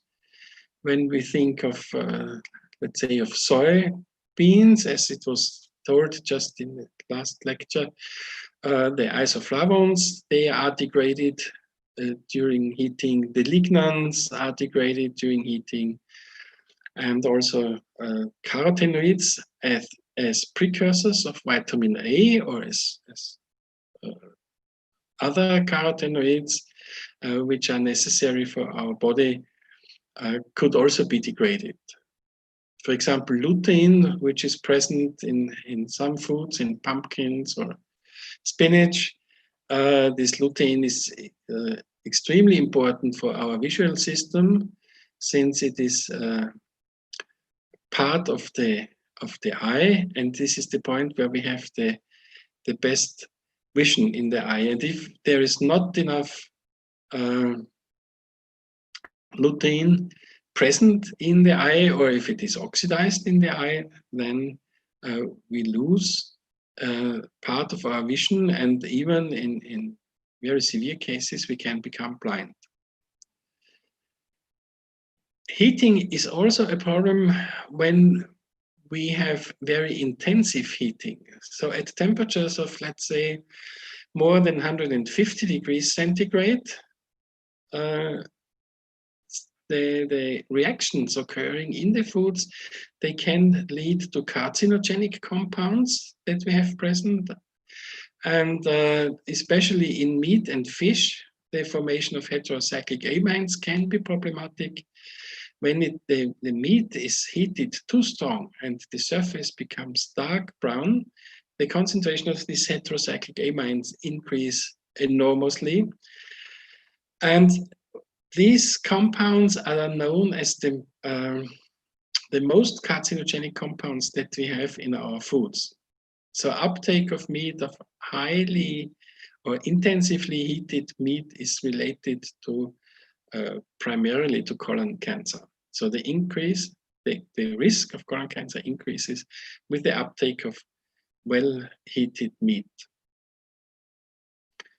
Another problem is the acrylamide, which can be present in heated foods, and this is related to the modification of asparagine, which is present.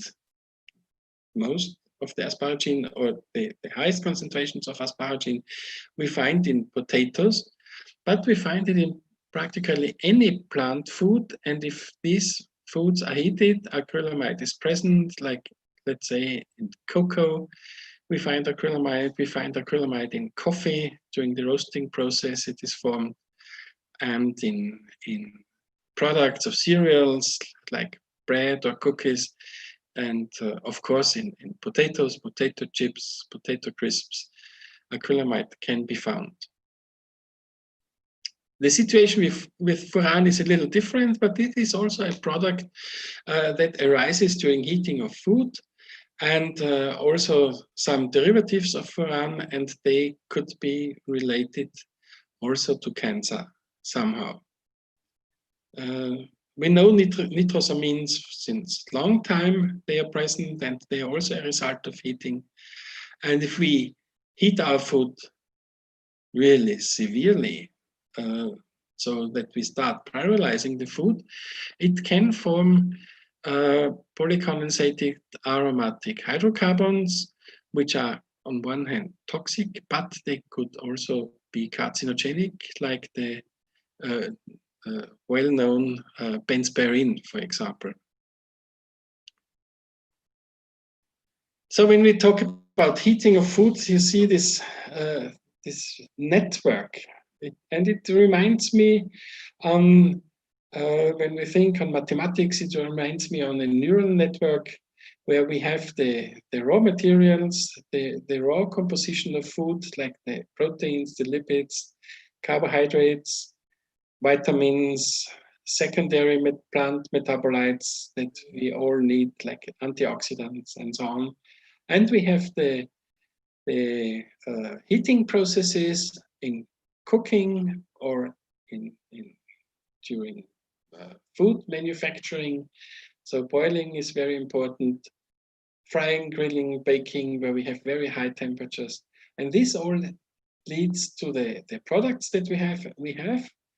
On one hand, we have the water evaporation just from physical evaporation of water, or we have the generation of water by chemical reactions, like the Maillard reaction or caramelization.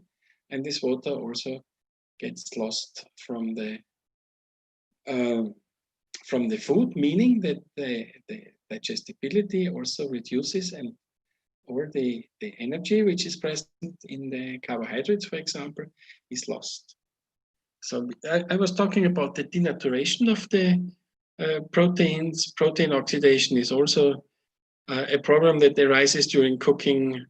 The reaction of the lipids, either by oxidation or isomerization. So we get trans fatty acids during cooking. And they also can react with other food components. And this is problematic. Lipids can also polymerize, reducing, of course, the bioavailability and also reducing the energy content. So you see this very nice two foods, either the chicken, which is heated, and the maize also. But on the surface, you see this dark brown color, and this is normally, or in general, this dark brown color gives a nice taste and texture. But when we think about nutrition, this is the place where the carcinogenic compounds are formed. Yeah, food-related diseases. So we think, of course, we have one problem with malnutrition, where we do not have enough food, but we also have the problem with overfeeding, and there are a series of food-related diseases, which you see on the top right of this picture, where obesity is one huge problem, diabetes, dental decay related to sugar consumption, gout, always at high nitrogen diet, for example, or we have increased cholesterol or triglycerides content in the circulation, resulting in heart attack or other degenerative diseases. And we also have cancer, which is related to the food uptake. So an estimate is that up to 70% of the cancer that is occurring in the population is related to food. And this is the main reasons are too high energy uptake, alcohol consumption, salt consumption, and meat consumption. These are all related to cancer. On the other hand, and this is a very prolonged process, very long uptake, lifetime, of course, lifetime uptake of food abuse. We have the problem that some foods can induce direct toxic effects. We have these food intolerances like histamine intolerance, lactose intolerance,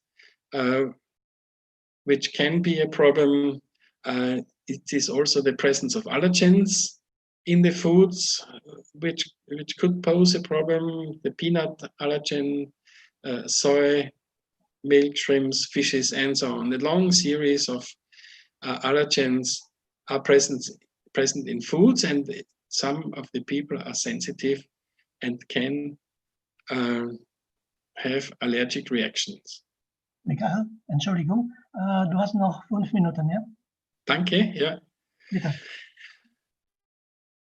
So another point is food contamination, where we have to be aware that this could also be problematic. We have arsenic in drinking water. This is a worldwide problem, that there are so many places in the world where arsenic is present.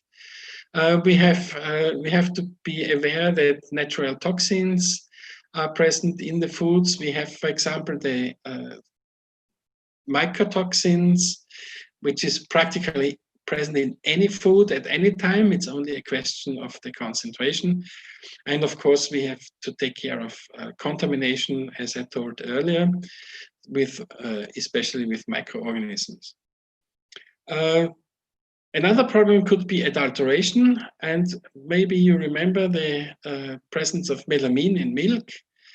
Or we also had in the past contamination, or not contamination, we had adulteration with lead oxide to improve the red color of paprika, or the use of Sudan red for improving the color of chilies. So what can the consumer do? This is a very important point, and the WHO has introduced these 5 keys for safer food. And I just wanted to read this. You have to keep the food clean.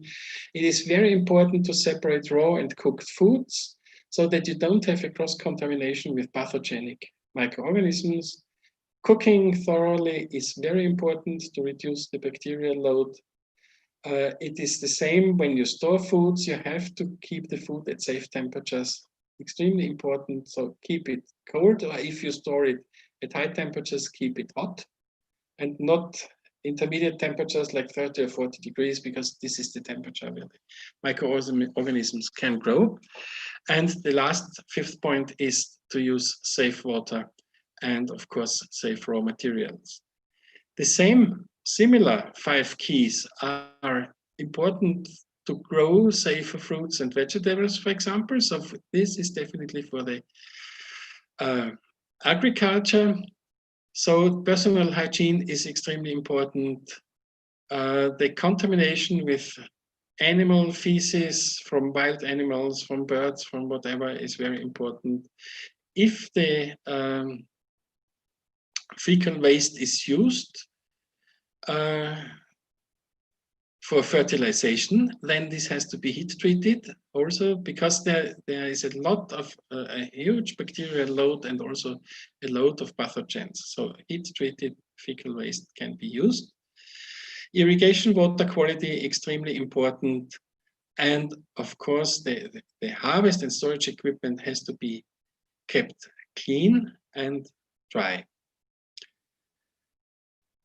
So with this last picture, I want to finish my presentation. And eating is not only the uptake of energy, it's not only the uptake of nutrients, it is also a very big part of eating is the pleasure that we have from eating. And this is related to the combination of colors, or the colors of the food itself, to have very nice colors. The aroma, the taste, the texture, the shape, everything is important. And of course, the eating environment. And I have selected this picture because I don't live at the sea, and I always think when I'm sitting at the sea, have a nice dinner in the sunset, this is definitely a very high pleasure for myself. And with these pictures, I want to close my presentation, and I want to thank you. And I want to thank you for your interest, and please feel free to ask questions during the discussion. Thank you. Thank you very much, Professor Murkovic, Haslin Dang, for your presentation. It is an excellent presentation, and we appreciate it so much that you can be here, present here, because it's still dark in Austria. It's still 5:30 in the morning, and you have to break your sleep. But again, thank you very much for your presentation. After this, we still have one speaker, and then a panel discussion. Okay. Thank you very much. For the next speaker, keynote speaker would be Professor Dr. Insinyur Fahrul Sarkowi from Universitas Sriwijaya. Before he present his lecture, I would like to read some short CV for him. Name Professor Dr. Haji Fahrul Razi Sarkawi. He was born in Muara II, Oku Selatan, June the 25th, 1951, and his education for S1 degree, he finished it in the 19. Sorry, I have to. Yeah, S1 degree Unsri and EPB in 1976, and S2 degree at Oxford University in Great Britain in 1980, ST degree, doctoral degree at University of Kentucky, USA in 1986.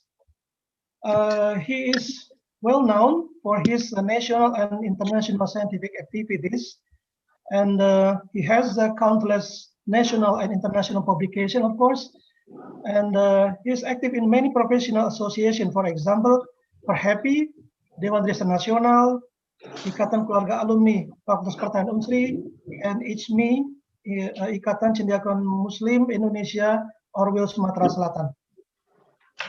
Professor Fahrul Razi Sarkawi will present his lecture entitled Interlinkage of Poverty, Hunger, Health, Well-being as Critically Seen for Effective Policy Anticipation in the Need for Wetland Agro-Ecosystem Reclamation.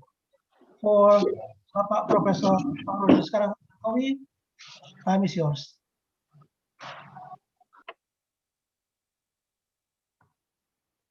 Okay. Thank you very much.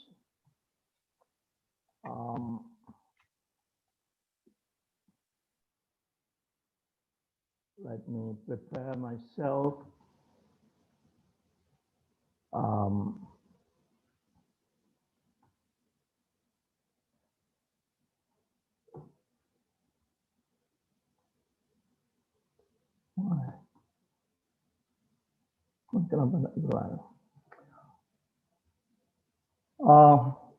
Good morning, good day, everyone, and for Mikhail Mukovic, good dark. I could imagine you're sleeping at this time usually. My disciplinary background is basically natural resource economics and agribusiness management. So today I would like to present my paper entitled Interlinkage of Poverty, Hunger, Health, Well-being as critically seen for effective policy anticipation on the need for wetland agro-ecosystem reclamation. There is an argument on the importance of truly sincere and much intense international cooperation to tackle future regional economic shortcomings. So there is a well-known saying in environmental management, you may know it already, think globally, act locally. This time, I'm not only going to talk about acting environmentally sound and sustainable way of development at the village level or district level or provincial level and even Indonesia level only. I want to talk about regional level of ASEAN countries, consists of 11 countries, 11 nations, and here is the argument.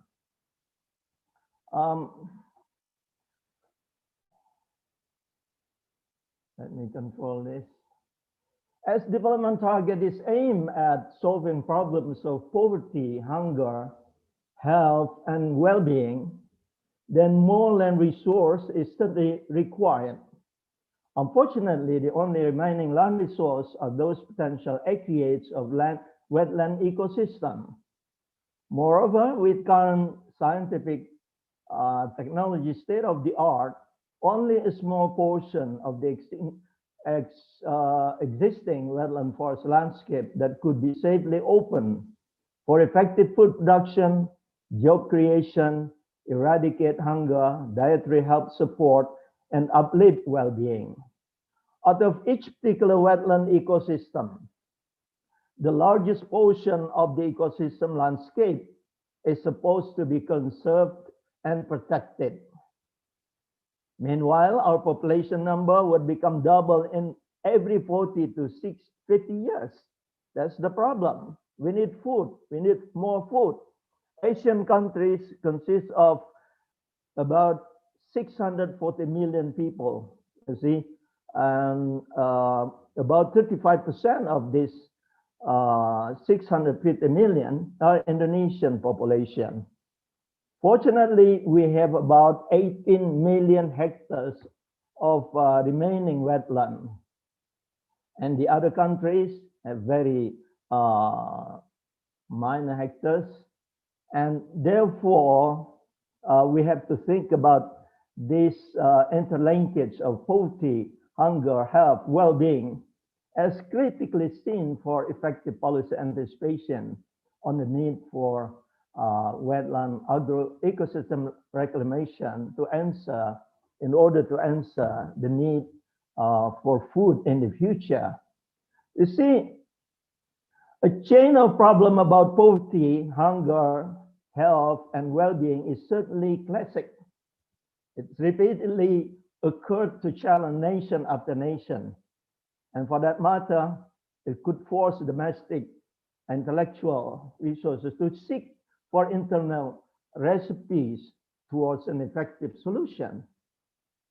However, such a close chain of problems is no longer closely isolated to be faced only by a country, as human environment already become so borderless.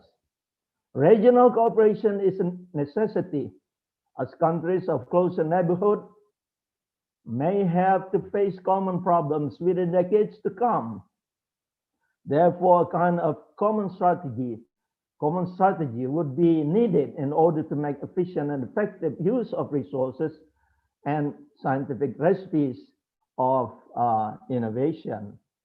So notice that first, as perceived in terms of its ecological characteristics, each unit of wetland ecosystem entity is pretty much location specific. This is another problem. The associated ecological function and attributes very much depend upon the existence and characteristic of two main rivers which pinch around each landscape basin. Each basin should have received much influence from the inundation year by year. And over an extremely long time frame, maybe 5,000 years, that's what scientists believe, the natural process would form a specific called hydrological unit of wetland ecosystem, HUWE, which is typical in size and also location specific in ecological character. Hence, proper development and wise use of its natural resources have not been fully understood even by interdisciplinary scientists. That's problem number one. Secondly, talking about wetland, especially peatland ecosystem, it is basically kidney of the landscape, and this natural attribute ought to be maintained sustainably healthy. You see, in the wake of global warming, La Nina, El Nino, this very fragile ecosystem, while it is also very important function for our life. Wetland ecosystem also function as biological supermarket, perfecting food chains to its neighboring ecosystem. So beware of not cutting natural complexity of the food chains. Third, this is my opinion based on our observation, research in Kalimantan and also South Sumatra, Bangka and Belitung, Jambi, and part of Lampung, that wetland ecosystem throughout Indonesia is recognizable as natural ATM to people living nearby, for which the symbiosis mutualistic between them should always be managed comprehensively as to remain ecologically conducive and socioeconomically beneficial over time. You see, ATM, just like ATM banking, people come and out from nearby village into the ecosystem to pick something, maybe fruits, maybe vegetables, wild animals, and so forth, simply for subsistence use and also small cash when they sell it in the market. And problem number 3, clearly that HUWE entity is necessarily location specific. We have just explained it. And then it must be treated with special techno-ecological method and wide socio-ecological touch. However, in every resource-based development, a kind of area source of water and air pollution is to some extent unavoidable. The transmission process could spread negative impact across borderless nations or nearby countries. In anticipation of such situations, surely a regional cooperation is badly needed to establish. Now, here's how we can see the ideal relationship between our effort to tackle hunger, eliminate poverty, establish health, and improve or enhance well-being. You see, for Asian countries, the available resources is wetland ecosystem, but we can only use it, although it's about 20 million hectares left, we can only use it maybe about 5 to 6 million hectares only at the current state of knowledge. But when we succeed in reclaim the ecosystem into agro-ecosystem, then of course we can create many jobs, eliminate poverty. And once people get money, what we need is to arrange to give them some education, remind them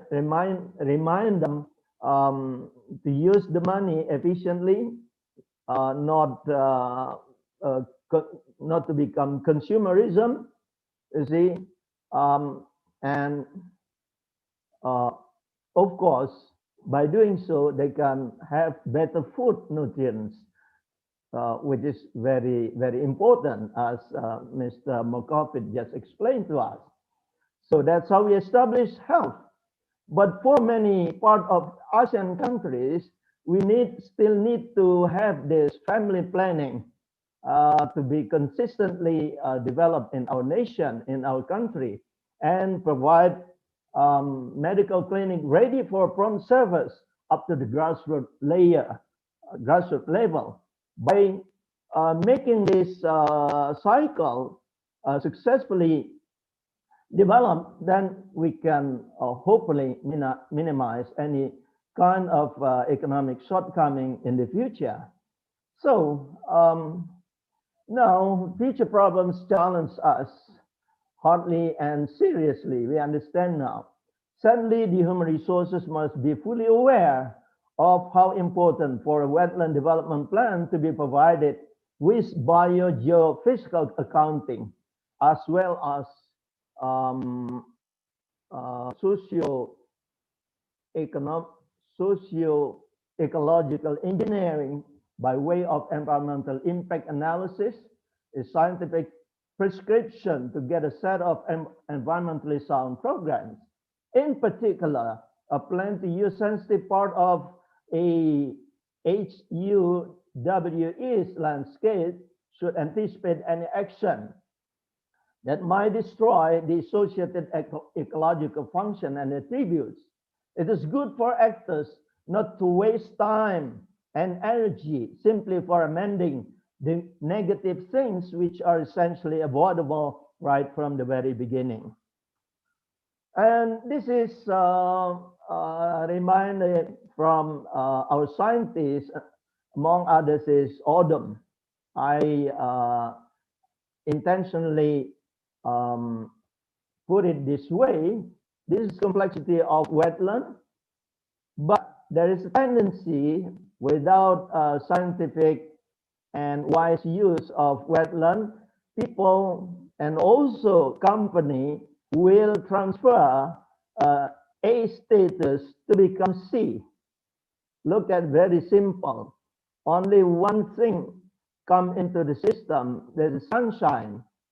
But there are local wisdom and experience from Indonesia farmers.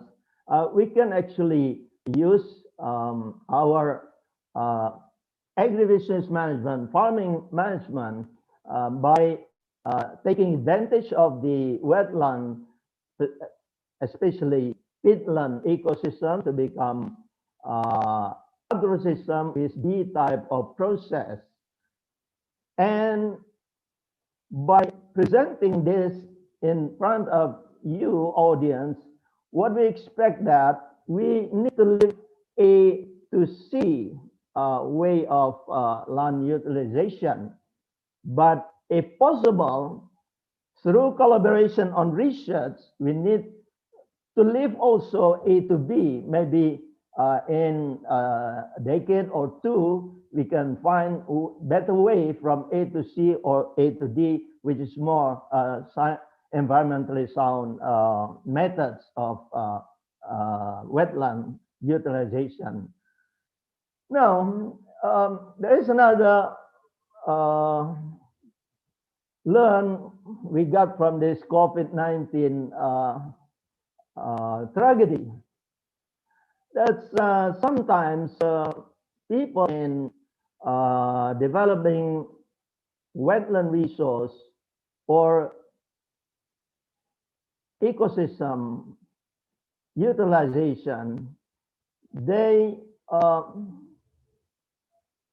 forgot, maybe intentionally, maybe on purpose, to apply low carbon development style in order to have maximum well-being, improve hydrological cycle, soil nutrient cycle, carbon cycle, and of course, economic cycle.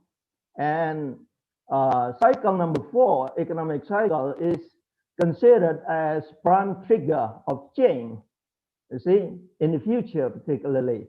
And this is very, very possible in ASEAN countries. Why? Because we have got a lot of sunshine to nurture food web and strengthening mega biodiversity that we have. But if we neglect this this way of environmentally sound wetland development, what we got is destroying food chain and triggering species dominance. You see, we know the process is from producer organism, enjoyed by consumer organism, and then sooner or later, there will be decomposers, bacteria, among other things, and followed quite possibly by the dominance of virus. And it seems to us local corona is everywhere now because of environmental degradation. And when coronavirus in contact with COVID-19, it will become domestic strain of COVID-19, and vicious cycle will further exaggerate, how should I put it, further decline the development quality and misery of human life will be achieved instead of uplifting our well-being. So I give you in this chart that if you use approach on capital C process, carbon abatement, then we will get a low carbon development strategy. But if you allow people to do, to do the small character process, then we'll have negative development process. Low carbon development will increase the global warming, just as Professor Awan explained to us. And I believe that both corona problem, global warming are part of the our effort to make SDGs successful in every country, especially in Asian countries.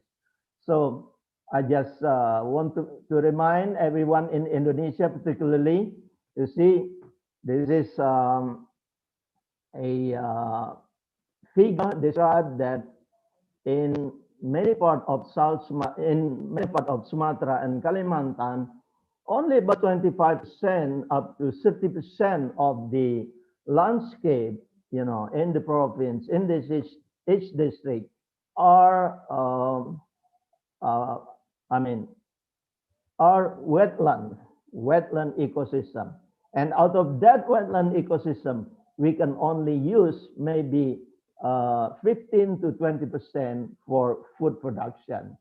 So talking about our collaboration targets among nations in ASEAN countries, there is at least research collaboration we need and program collaboration. You can read it. You see, it's very, very recognizable in the literature. And therefore, I come to the concluding remarks that partnership among nations is clearly needed to tackle future SDGs problem by way of effective and efficient collaboration, leading to enhancing nation well-being as the ultimate goal. Assuming that millions of wetland ecosystem in some ASEAN countries needed in larger portions to be converted into agro-ecosystem landscape, then the countries have to determine two starting points of concern. Please focus on the most challenging problem that urgently needs solution. Most challenging problem, for example, potential problem of hunger. Secondly, focus on particular natural resource base.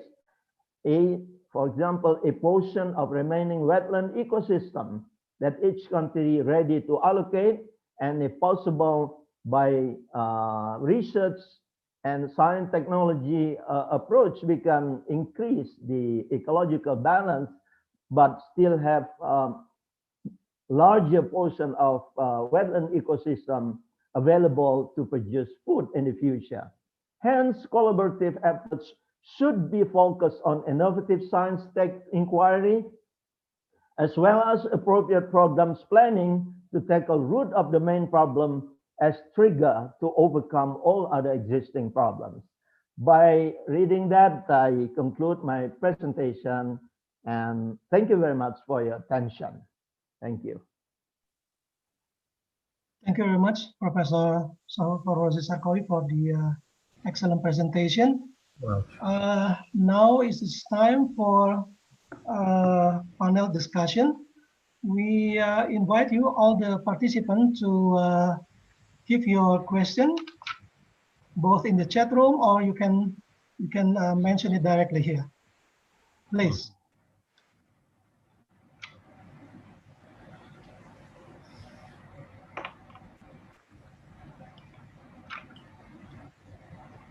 Any questions? Yes, one question for Pak Rosi. I will read it for you. One of Okay. things happening with wetland, which is threatening food security, is land conversion. That is conversion to non-agricultural purposes, or from rice field to non-rice crops with higher profitability. How to address this trend? How to convince district government to protect their rice field or to take policies that take into account all development objectives.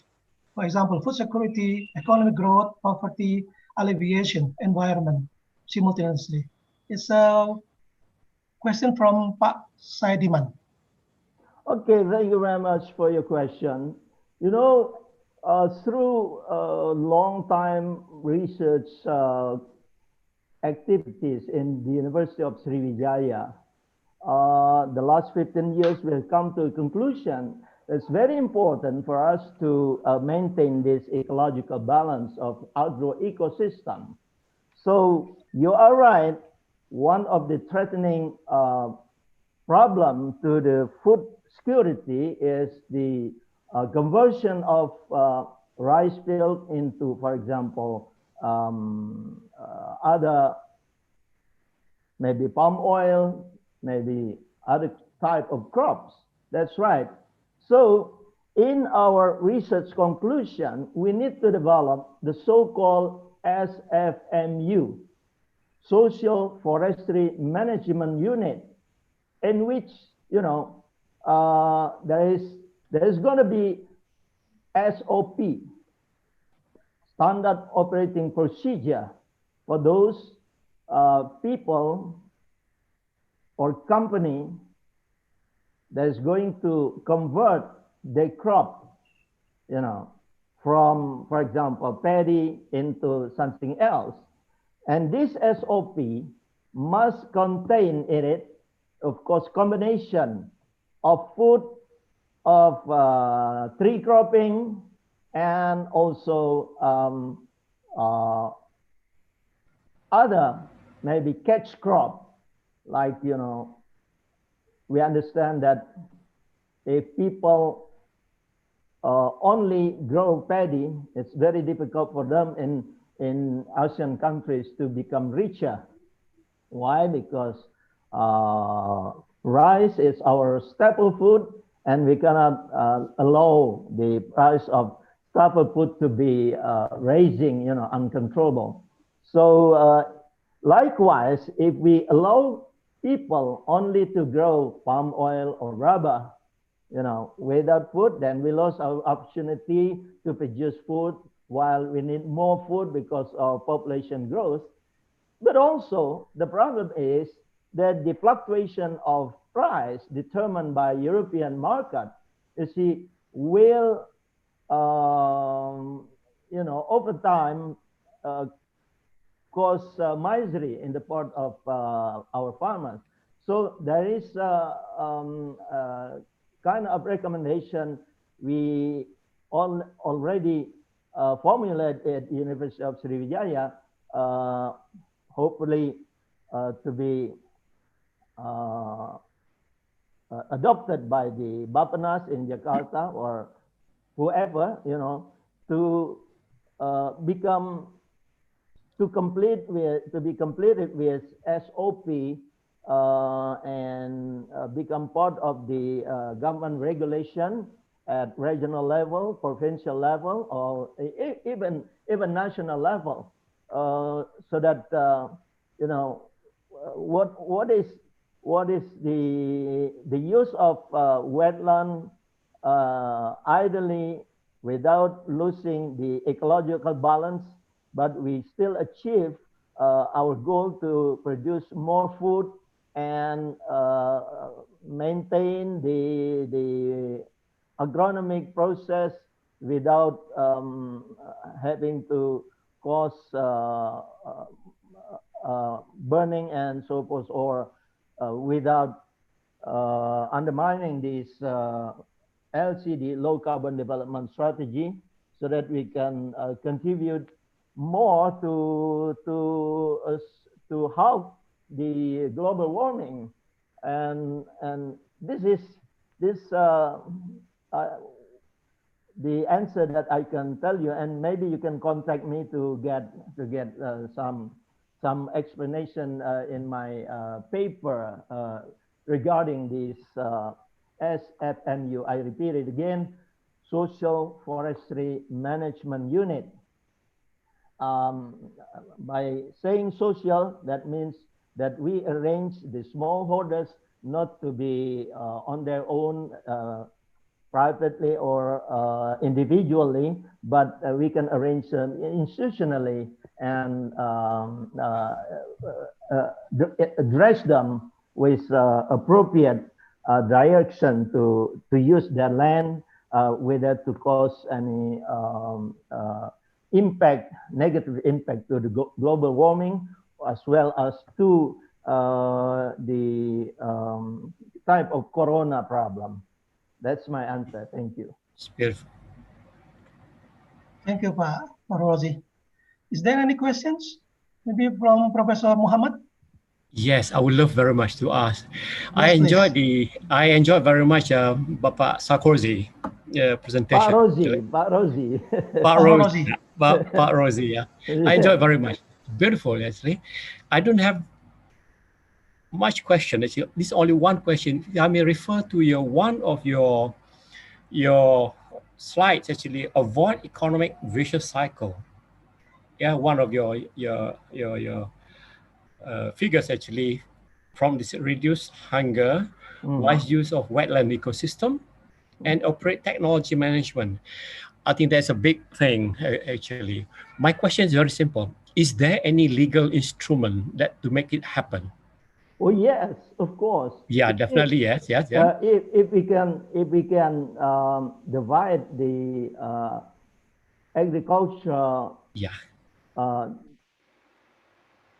doers, I should say so, consists of two parts. You see, smallholders and the corporation. You see, both of them are dangerous. Actually, if we cannot control them. Okay. So I cannot tell you what is the government regulation to these two types of smallholder farmers and companies, corporations, agribusiness. But you see, you can imagine if we cannot control, say, the size to be cultivated by the large companies, they can claim maybe in the future hectares of wetland ecosystem up to maybe 50,000 hectares per one company. This is very dangerous. Yes. You see? So we have to regulate this. But at the same time, if we see the smallholders due to some type of cultural process, they heritage the land into their descendants. So the size of land being cultivated is getting smaller and smaller from decade to decade. Right. So they also have to be arranged, regulatory needed to avoid the impact of this getting smaller and smaller of land acreage being used by the smallholders, because the consequence of this, you see, will trigger them to open the protected forests and uphill. They use illegal logging first, and then illegal land acquisition, which is protected, according to the government regulation. So what we hope is that by presenting and discussing this issue, we give some kind of information to the central government and also provincial government, how important is that we to increase our regulation as you expect, actually. I don't know, in Malaysia, is there any kind of regulation by FELDA? Yes, yes, do they have actually? Especially, you still remember? I'm sure Bapak masih ingat. Still remember our forest fire? Yeah, Yeah, yeah. yeah, that caused a kind of haze everywhere in the region. That's right. Yes. Yeah, we based on that experience, we come up with the at least 2 or 3 kind of laws being introduced, and also the action plan for that. In Malaysia. Yes, in Malaysia. Yes. Okay. Yes. Yeah, yeah. We do the same thing actually, but you know, Indonesia is very huge, Understood. you know, Understood. Yeah. area, and we Yeah. have Indonesia consists of 35 provinces, you know, 70,000 islands and about 450 districts throughout Indonesia. It's A a lot. very big country. But Yes. Yes. fortunately, Fortunately, yeah. Indonesia is a piece of land from heaven. It's a very Oh good yes. place to produce, you know, our need for food, fiber, and fashion, actually fashion material. Once again, thank So, you very much. Thank you. I enjoyed your presentation. The material okay, is thank you, Awang. thank you so much. I must learn Okay, from you. Yeah. thank you, thank you. Okay, ladies and gentlemen, we have still for about 10 minutes for the questions. Maybe you should ask to Professor Mikhail Mulkovich, maybe. Is there any question? Yes, I do Especially have for- one question actually. I do have. I'm sorry. I do have one question for him. It's on the Yes. heating food. The impact of what we call it, heating of food actually. That is interesting. Simply because a lot of people we like steak. Is that right? Beef steak. And the heating can cause perhaps cancer, produce all these unwanted chemicals. Can we get the question is, can we get a bit more of explanation on that or not, please, Prof? Yes. You mean the question is on the heating. Heating of meat? Yes, yeah. We And like steak very much. And the formation of carcinogenic compounds, I think. Correct. Yes. Thank you. This is I think this is an inherent problem of meat, that the compounds in meat, when they are heated, they react with each other and form carcinogenic compounds. Right. And if you heat it more intensively, you have a higher concentrations. I mean, the concentrations are extremely low. They are nanograms per gram. So they're extremely low, but the activities is extremely high. So when you, for prolonged periods, for years, you eat high amounts of heated meat, then the risk of cancer increases. So you have to be careful. You have to be careful with heating. I would say don't heat it too much, but you have to heat it to a safe level. This is even more important, the safe level.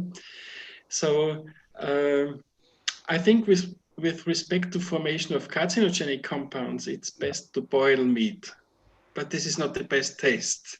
Oh, yeah, sure. So yeah, you have to find some, I don't know, some kind of intermediate heating with comparably low levels of carcinogenic compounds. And these are, I mean, it's the situation is not that everybody gets cancer when eating meat. So as long as you have normal meat consumption, not burnt meat, and the general recommendation is 1 times per week or twice per week to eat meat. This is definitely a safe level. Okay. Yeah, but it's an inherent problem of meat. You cannot avoid these compounds. Thank you so much, Prof. Thank you so much. Yeah, yeah. You're welcome. Well, yeah. Okay, the next question would be from Ibu Eni Murdiati. I think it's directed to Pak Hororozi. The question is, does the community's lifestyle in social class influence the environment? Yes, of course. You see, particularly now, you see, up to the village level, people become consumerism now. Particularly related to the handphone, you know, and also motorcycle, and even now people need to open forest in order to buy a car. You see, so the living style now usually only dominated by the urban life, people in the city. But now in Indonesia, the living style also affect people in the village level. So when it's affect village level, there is no other alternative but for them to take advantage of the availability of natural resources in the river, in the forest, in the uphills, you know, to get cash.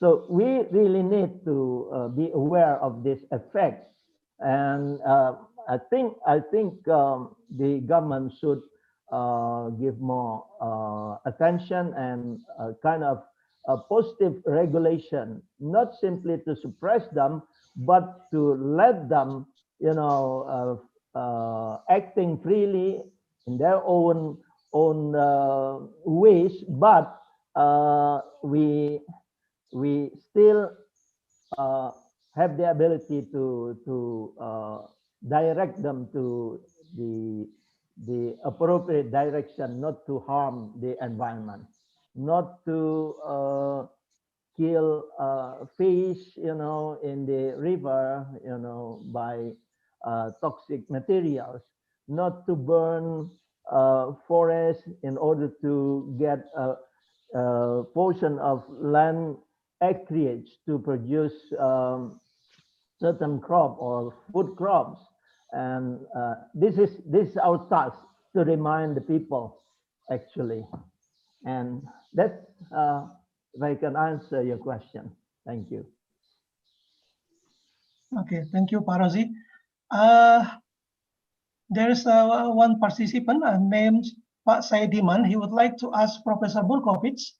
Pak Saidiman, please. Yes. Yeah. Thank you, Professor Michael Murkofi, for your very nice presentation. In Indonesia, people in rural areas usually still focus more on the food availability or food security, not yet the food safety or food quality. So people in rural areas usually still don't have implement or use a balanced diet in their everyday meals.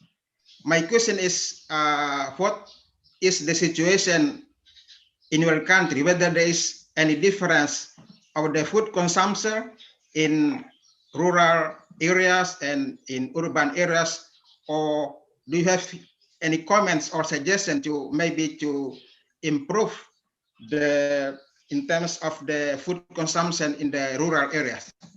Thank you. Yes. Thank you. I think this is a real important question. In Austria, or let's say in Central Europe, there is not a big difference in the food supply in rural areas or in the cities or in concentrated areas. So we have more or less a good distribution of food all over the country, and a good availability of the food. I guess I have been several times in Indonesia, and I saw how the people live, and I think it's completely different, because you have very small structured agriculture. People produce in the rural areas, they produce a lot of the food on their own, and they cannot buy food from the food stores. So I think the situation is completely different. But I think it is important. On one hand, you have the food security, the availability of food, which is limited in some regions. On the other hand, you have to be very careful that at least the food that is available should have high quality. High quality meaning that it should not be poisoned by microorganisms. The people should take care of good hygiene during processing, during cooking, eating, storing food. Even if you don't have enough food, you have to be very careful with the quality of this small amount of food. So I think it's both important to, of course, it is important to improve the availability of food, produce enough food, have enough food available, and the food that is available should be of very good hygienic quality. So the presence of mycotoxins is always problematic. Every country has its own mycotoxins. Some in the warmer regions you have more aflatoxin. In other regions you have Fusarium toxin or in other toxins, but they are present everywhere, and you have to be very careful that they are not increased too much because of whatever reason, of weather, storage conditions, and so on. Yeah. Thank you very much. Yeah, you're welcome. Professor Murkovic, there is one more question, and I think it would be the last question in this session. This question comes from Professor Supli Rahim. I will read his question. How serious pollution is happening in agriculture in the world today, affecting health in the people? I don't know. You know. It's a big problem. I mean, we have, it's a very detailed, but we have to think of water quality in agriculture. When we use high quality water, this is really important, that you don't have polluted water either from industry or from wastewater, surface water, or like I mentioned, the content of arsenic, which is a worldwide problem.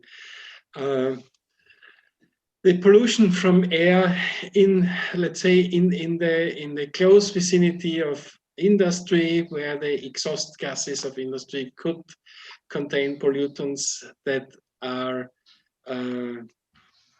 contaminating the food. For example, we had the problem a few years ago with pollution of chlorinated compounds related to industrial exhaust gases. So this is a local problem, and it is a very specific problem. The industry, or if you have very dense populations which produce waste and which contaminates the agriculture, we have the fecal waste from humans, from animals, which could contaminate the agriculture. So this is I think we have to be extremely careful, because if we don't care, this is a serious problem, pollution in agriculture. Yes. Okay. Thank you very much, Professor Murkovic. Ladies and gentlemen, time is up, and that was the second plenary session in the seminar. I thank you very much for Professor Murkovic and also Professor Sarkowi for your presentation, excellent presentation. And now I close this session. Assalamualaikum warahmatullahi wabarakatuh. And please give the applause for the two speakers. Thank you, Agus. Thank you. Okay. Thank you, Dr. Agus Wijaya, and also Professor Murkovic and Professor Faru Rozi. I believe that all participants are benefited from your breadth of knowledge and depth of expertise during the delivery and also the discussion. Before having our lunch break, we will listen to the last presentation in this morning session by Professor Iin Handayani from Murray State University, USA, and acting as a moderator is Dr. Hermansyah. To Dr. Hermansyah, the stage is yours.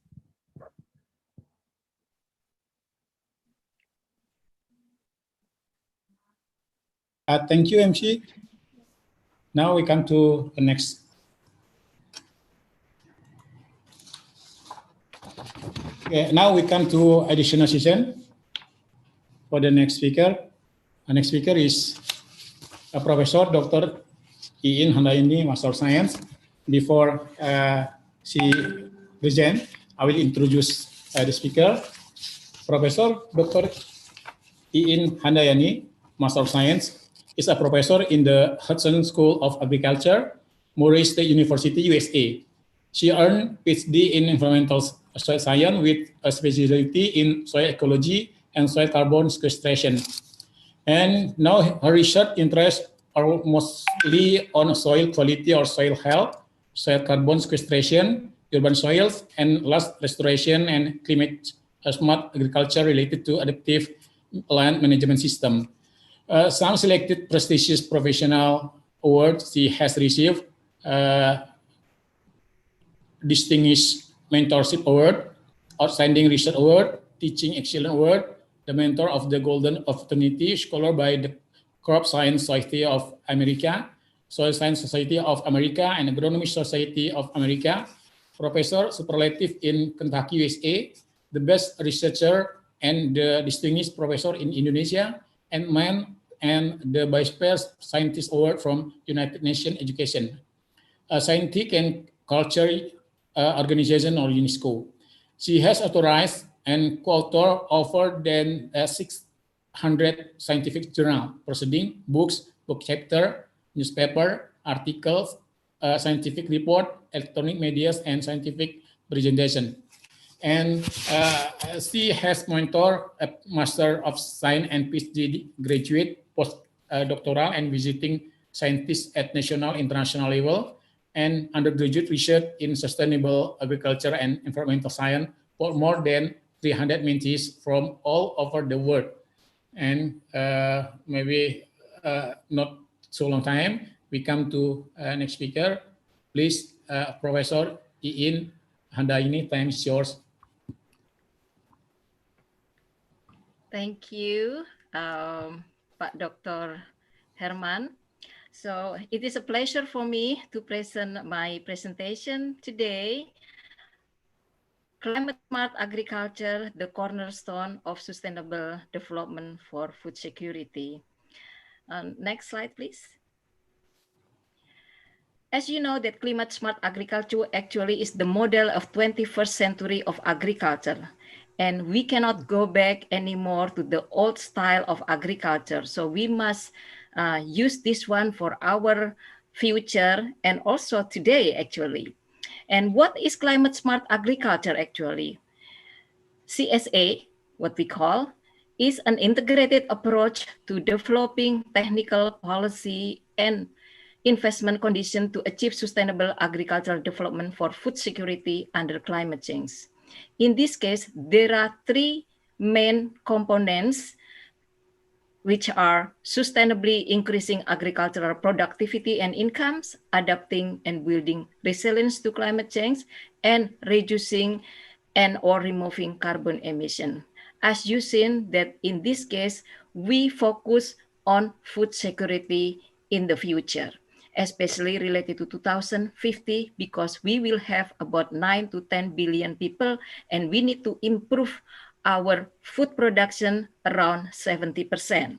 So in this case, we are not just concerned about the amount of the food, but also the availability, the accessibility, the stability, and the utilization.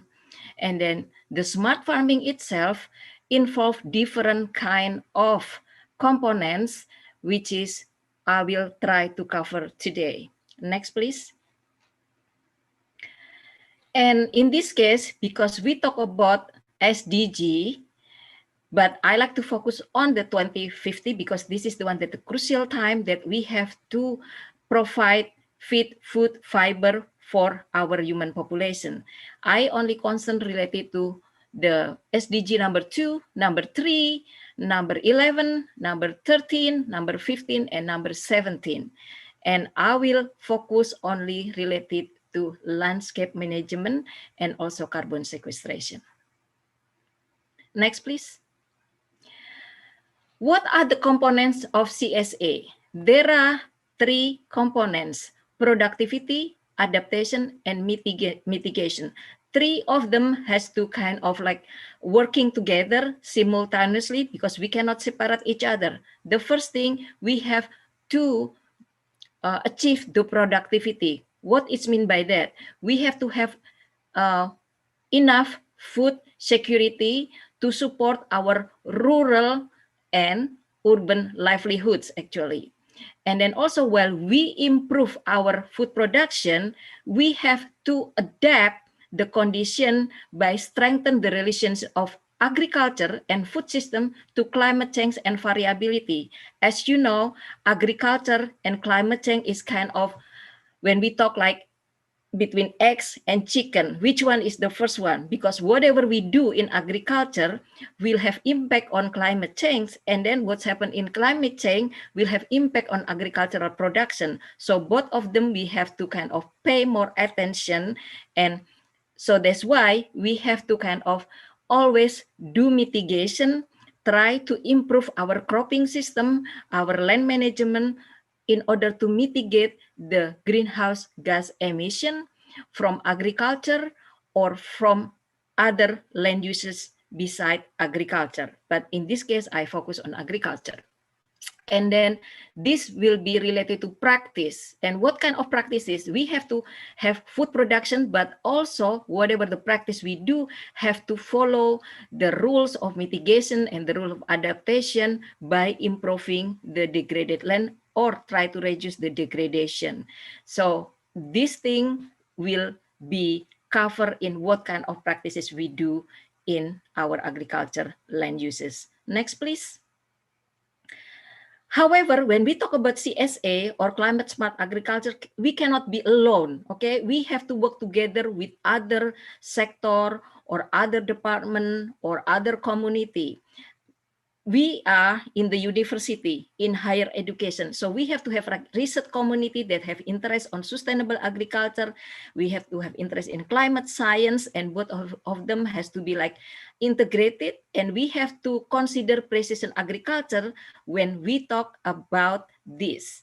And also we have to kind of work together with multinational or multi-international companies, because when we talk about climate smart agriculture, we will use a lot of technologies, and we need more education for our farmers.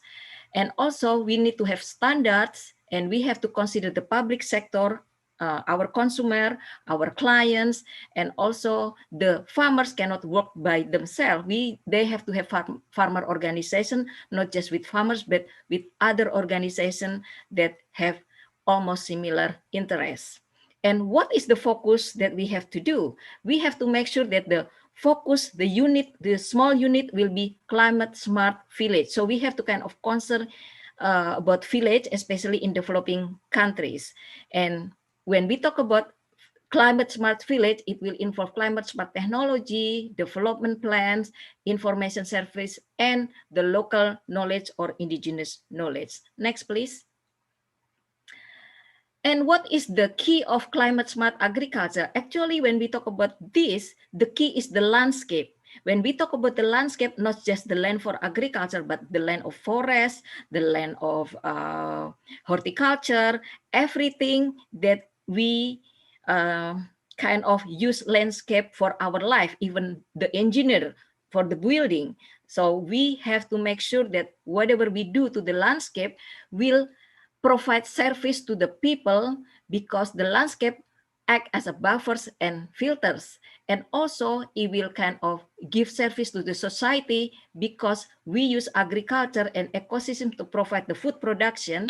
And then also whatever we do in landscape has to have the impact on mitigation of climate change, especially for carbon sequestration, because whatever we do in our landscape will have impact on the variation of climate and also the climate change. Next, please.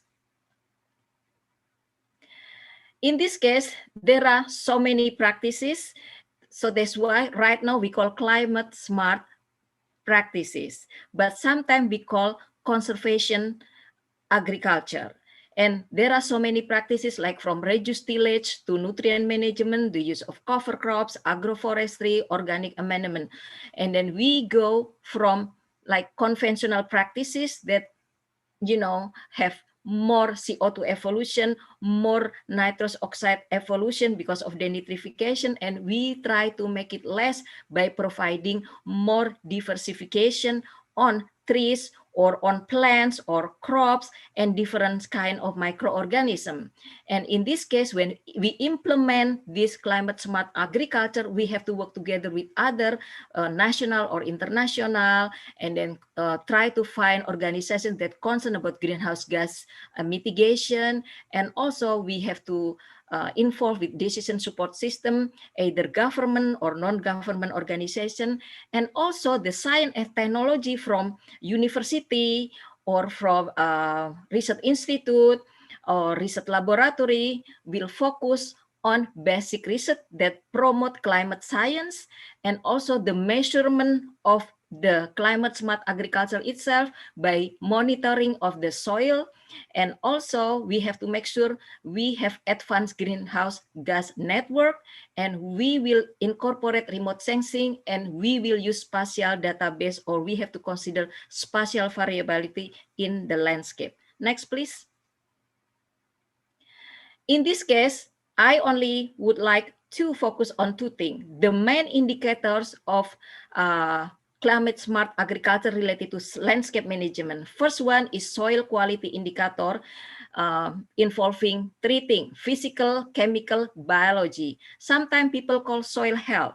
So at this time, because people concerned about health, there is no healthy food without healthy soil. So whatever the food that we like to provide in 2050 is not just quantity, but we need to consider about the health or the wellness of the people. Therefore, our soil has to be healthy.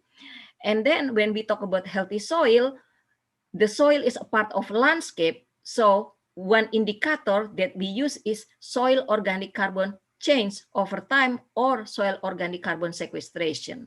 And it will involve different kind of tools and also planning and experiment. Next, please. For example, study case, if we have cover crops, it will improve 6% of soil organic carbon. And then if we have conservation tillage, for example, using reduced tillage or no tillage, it will improve 5% of soil organic carbon. And if we use biochar, it will improve up to 39% of soil organic carbon by considering the environmental factors such as climate, sampling depth, soil texture, soil acidity, and also other agronomic practices. So even though we know that are the practices, but we have to consider the controlling factors of that practices. And as you know here in this picture is so that if we have a good soil organic carbon, or it's mean good soil carbon sequestration, it will improve the aeration of the soil, water retention, and then help with the reducing the pollutant, and then also help the soil stability, so will be not so sensitive to erosion, and then also help with nutrient cycling, biodiversity, productivity, and soil organic carbon is indicator of crop productivity. Next, please. So what is soil carbon sequestration? Soil carbon sequestration actually is any persistent net increase in organic carbon storage. So we have to improve the ability of soil to store carbon. It means we have to increase the way our soil to capture CO2 from the atmosphere. And then also any increase in mean carbon stock over the entire course of the management cycle is also we call soil carbon sequestration. As you seen in this diagram, we have to kind of reduce the evolution of CO2 from our soil by reducing effectively on soil respiration and decomposition. And also whatever we do in our soil, like for example, management practices, land use change, climate, chemical properties, biological properties, geological properties, physical properties, all of them will have impact on soil organic carbon. So this thing is very, very complex, and different countries, different regions have different approach to improve the soil carbon sequestration. This is something that is not hard, but also it's not easy to implement for all of this, depend on the social economic of the countries. Next, please. And then what is the implementation of CSA that we can do? Remember, smart agriculture, so climate smart agriculture. So everything has to be specific in this smart, so specific, the first one, and then measurable. So we can measure by providing indicators, by using the indicators from soil or from air, from water. So anything related to the natural resources will become indicators, and it also has to be attainable and relevant to each other, and also related to time, because the change of indicator can be short time, like within a year, 5 years, 10 years, or can be like long term, like 50 years old. And then also has to be integrative. It means we have to consider the climate change challenges and also food security challenges. The most important that we will produce good crop production or food production while we try to manage our climate change or our carbon sequestration. In United States, we call precision agriculture. And this is the example of the precision agriculture in United States. So we use a sensor, for example, soil sensor, can be plant sensor, and then we accommodate remote sensing, and then also we use harvest sensor, and then after that we will have some machinery to help working in the field plus the software. But again, we have to have big database to create model in order to create precision agriculture that kind of related to like customized agriculture. Just like when tailor make a dress for me will be different, make a dress with my sister, because our agriculture has to be customized depend on the location of the farming system. Next, please. In conclusion, action is needed by implementing adaptive landscape management system. So we have to make sure that our management system is really adaptive to the mitigation of climate change or reducing the greenhouse gases footprint. Therefore, will kind of reach the sustainable development. However, it's kind of hard because the soil has variability spatially and temporally. So the uncertainty has to be reduced by improving precision agriculture or smart farming system, or something that we incorporate the technology. So we have no choice right now because our human population increase so high. So we have to incorporate technology just like us. Maybe 15 years ago, we don't use any like technology, different apps like Twitter, maybe watch apps, for example, but right now everyone use that one. So our farmers have to start using this precision agriculture to help their farms to be more effective and more productive, and they will not lose a lot of money. And next, please. And our homework here as a people who work in the university, especially related to agriculture or chemistry or science or agribusiness, we have all of our students, our young generation, either bachelor degree, master degree, PhD degree, they have to know the application of climate science, okay? Because our generation, our 21st century of agriculture facing climate change, and everyone's that involved in the food production, sustainable development has to know climate science. So from soil health to biofuels, biopower, from feed and through ecosystem service, from crop to livestock, and to pest and invasive species management. So this one will be integrated among three items: adaptation and resilience, productivity, and greenhouse gas reduction. Next, please. Next, please.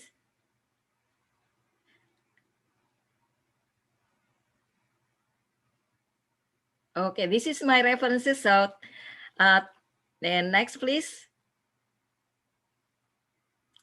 Thank you so much. And Kentucky is in that side. The red one is where I live and where I work.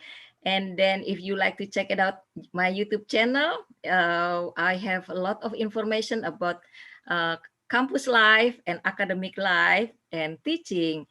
Thank you for your attention, and I will be glad to entertain your question after my team are giving presentation. Thank you.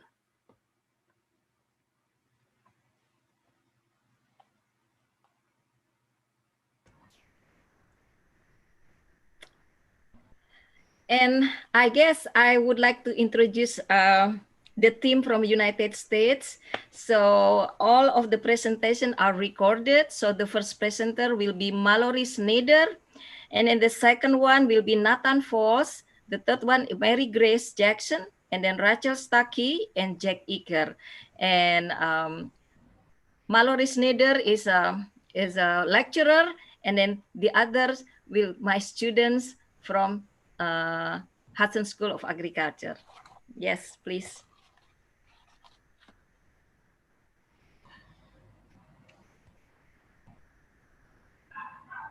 The voice. The voice, please.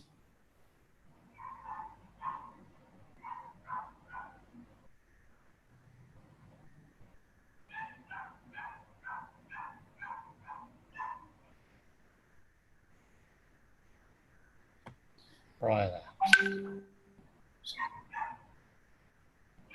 Sorry, there is no voice. For example, fiber hemp, you could use wood paper, clothing, but they... Good. Hello, my name is Mallory Snyder. Today I'm going to talk about the sustainability of hemp seed in the broiler chicken diet. I am the research coordinator at Murray State University, Hudson School of Agriculture.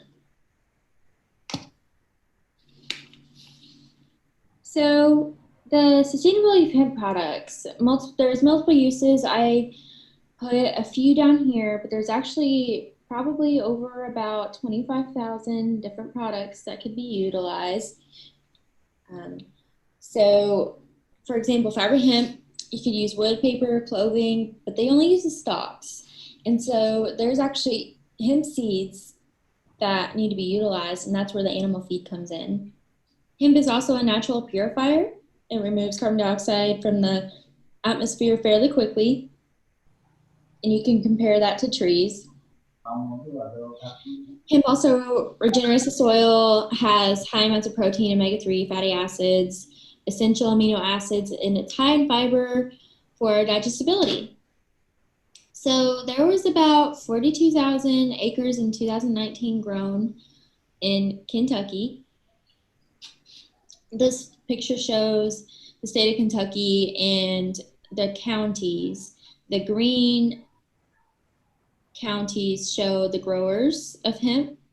And Murray State is located in Western Kentucky right here in Callaway County. On the right side is actually a plant that was at the university, grown at the university this summer. As you can see, the seeds are right here, the little brown spots, and that's fiber hemp. So a little introduction to the study. The main purpose was to find, is hemp seed a viable protein source? And then will the birds eat it? Which they did. The significance is it would reduce waste. So all of the fiber hemp plant would be utilized. A new hemp market for feed processors and producers. And then of course the benefits of it. And then the main problem is there's a lack of research. And is it legal? It is not legal to feed hemp seed to animals for consumption. It is not legal. And there's actually a group called the Hemp Feed Coalition that is trying to get hemp seed legalized for animal feeding. So a few details about this project. There were 48 broilers total. There were 16 broilers per treatment, and there were 3 different treatments. This took over the course of June to August 2019, and we got these chicks one day after they were hatched, and we had them up to market weight. So as I said, the diets all had grower concentrate. The control did not have any hemp seed, but it did have soybean meal, which is the main source of protein for most broiler diets today. And the first treatment had 10% hemp seed and 5% soybean meal. And then experiment 2 had 15% hemp seed, but no soybean meal. And this picture shows our 50% hemp seed diet. As you can see, it's very brown, and that's the hemp seeds. So we did weekly weigh-ins of each bird. We took the daily feed intake, how much they ate. We changed their waters every day. And then we calculated the feed conversion ratio, average daily gain. We utilized the NOVA single factor, post hoc testing, and average standard deviation for this study. The average net weight gain per diet did not show any statistical difference. But as you can see, the control had the highest weight gain, and the 50% diet had the least amount. The fur conversion ratio did show a statistical difference between the control and 50% diets, but yet again, the control actually had the best feed conversion ratio. So feed conversion ratio, you want it to be the smallest number because you want the birds to eat less, but also gain more weight. And that's what farmers are looking for, to have a high turnaround rate. The average daily weight gain per diet also did not have a statistical difference, but as you can see, they're pretty similar to each other in weight-wise. So for our feed analysis, we showed that the crushed whole hemp seed had a very high fiber percentage, which is not very ideal, especially for growing birds. We think that the shell of the hemp seed actually contained a lot of fiber, because we conducted a study in 2017 with only hemp hearts.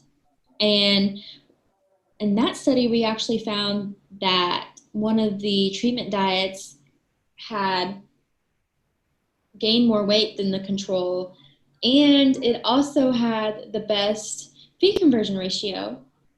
So there's definitely some research and learning to do when it comes to finding different feeding opportunities. And as you can see, the protein sources just weren't there for these diets as well. And that could be because not one plant can provide a complete nutritional resource. We can't completely replace soybean meal with hemp seed without research to find out the correct formulas. And then we also found that the control and 10% diets were in the normal range for protein, but the 15% diet was not, and that was because it did not contain soybean meal or not enough hemp seed. Another drawback is the perception that eating an animal given hemp could get consumers high. We don't think there would be enough THC in the feed, fairly little, that it would even get anyone nearly enough to get high. So there needs to be some education as well as research to back that up.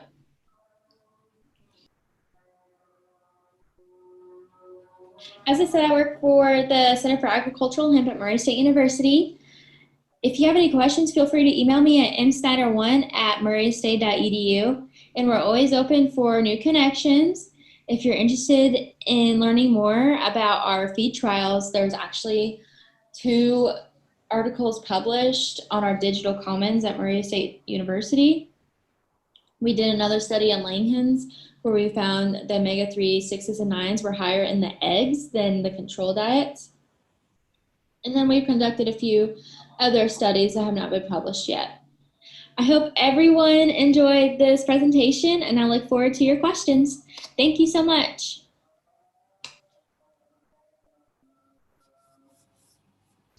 Hi, so my name is Nathan Foles. I'm a student at Murray State University, and today I'll be presenting on the topic, do urban soils in Indiana store carbon? So just a little bit about Indiana. It's a pretty rural state, but since about the mid-20th century, it's been facing increasing rates of conversion to urban and residential areas. So the objective of this research was to determine differences in soil properties due to the age of residential lawns in Indiana. And so, for our study sites for this research, we looked at 4 different residential properties with grass lawns of varying ages. And the ages of these lawns were 65 years, 41 years, 15 years, and 6 years. And then in addition to these urban sites, we also looked at a site from a woodlands ecosystem and a site from an undeveloped grassland, which we used as controls. So for this research, we were really looking at 3 different soil quality indicators. We looked at soil color, soil organic matter, and soil compaction. And so for the soil color, we took cores using a probe and then determined the color using the Munsell soil color chart. For the soil organic matter, we took samples from each site and then used the loss on ignition method to determine the organic matter content. And for compaction, we used a penetrometer to take readings at each of the sites. So our results. These are actual pictures of the cores that we took. With the forest, you can see that there's a clear distinction between the A and B horizon. And this is in contrast to the 65-year and 6-year lawns, which show no differentiation between the colors. They're uniform throughout. And what's interesting is that we found that the forest had a much darker color at the top, a brownish black, while the lawns had a lighter color, a dull yellowish brown. And so this matched well with our research.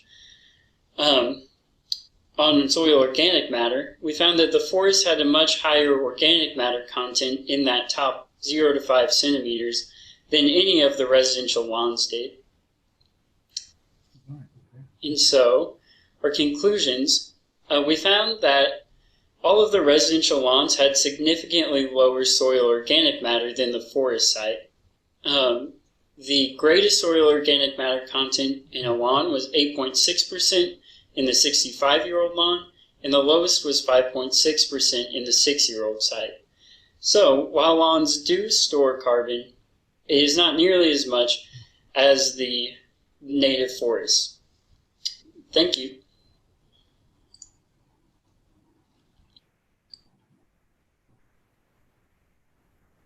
Hello, my name is Mary Grace Jackson. I'm a senior agronomy major here at Murray State University in Kentucky in the United States of America. My research was over the performance of cannabis sativa in response to various commercial organic planting media in the U.S. Cannabis sativa, better known as hemp, is a pretty new crop on our agricultural market, so very little information is out there on the ideal growing methods. I decided to use this to my advantage, and I studied the sustainable organic planting media and to see if that would help with the problem of poor germination of hemp. As you can see, the United States has several different planting medias that can be used, but the issue is one company typically dominates what soil medias are bought, which is why for my research, I decided to use 4 different kinds of organic soil medias. 2 of them are locally sourced from right around our area here in Kentucky. And traditionally, planting medias have been peat-based, but peat is not sustainable. So to see all of these soil medias use sustainable methods was very intriguing to me.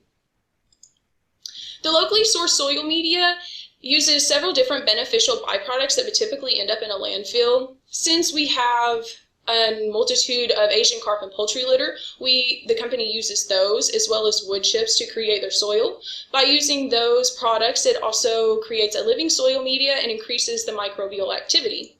In this picture, you can see it looks like there's a gray, fuzzy substance on top of the soil. We thought it was mold at first, but it's actually the microbial activity, which is very different from many products that we have here because you don't typically see this living microbes going to work.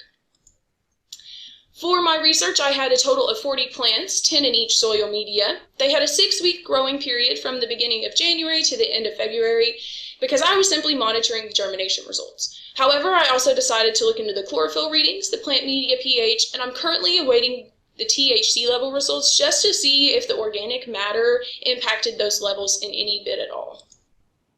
Cannabis sativa has 3 products to harvest: seed, oil, and fibers. The plant has many beneficial qualities. It's a soil health improver. It has a very large root system, and it's a more sustainable product to help create more sustainable goods.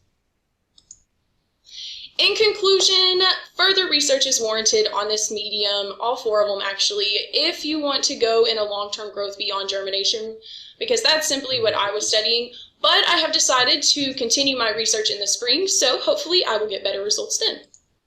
And here is the official poster that I used for this research project. If you have any questions at all, feel free to contact me, send me an email, and I appreciate your time listening to my presentation. Hope you're doing well. Thank you.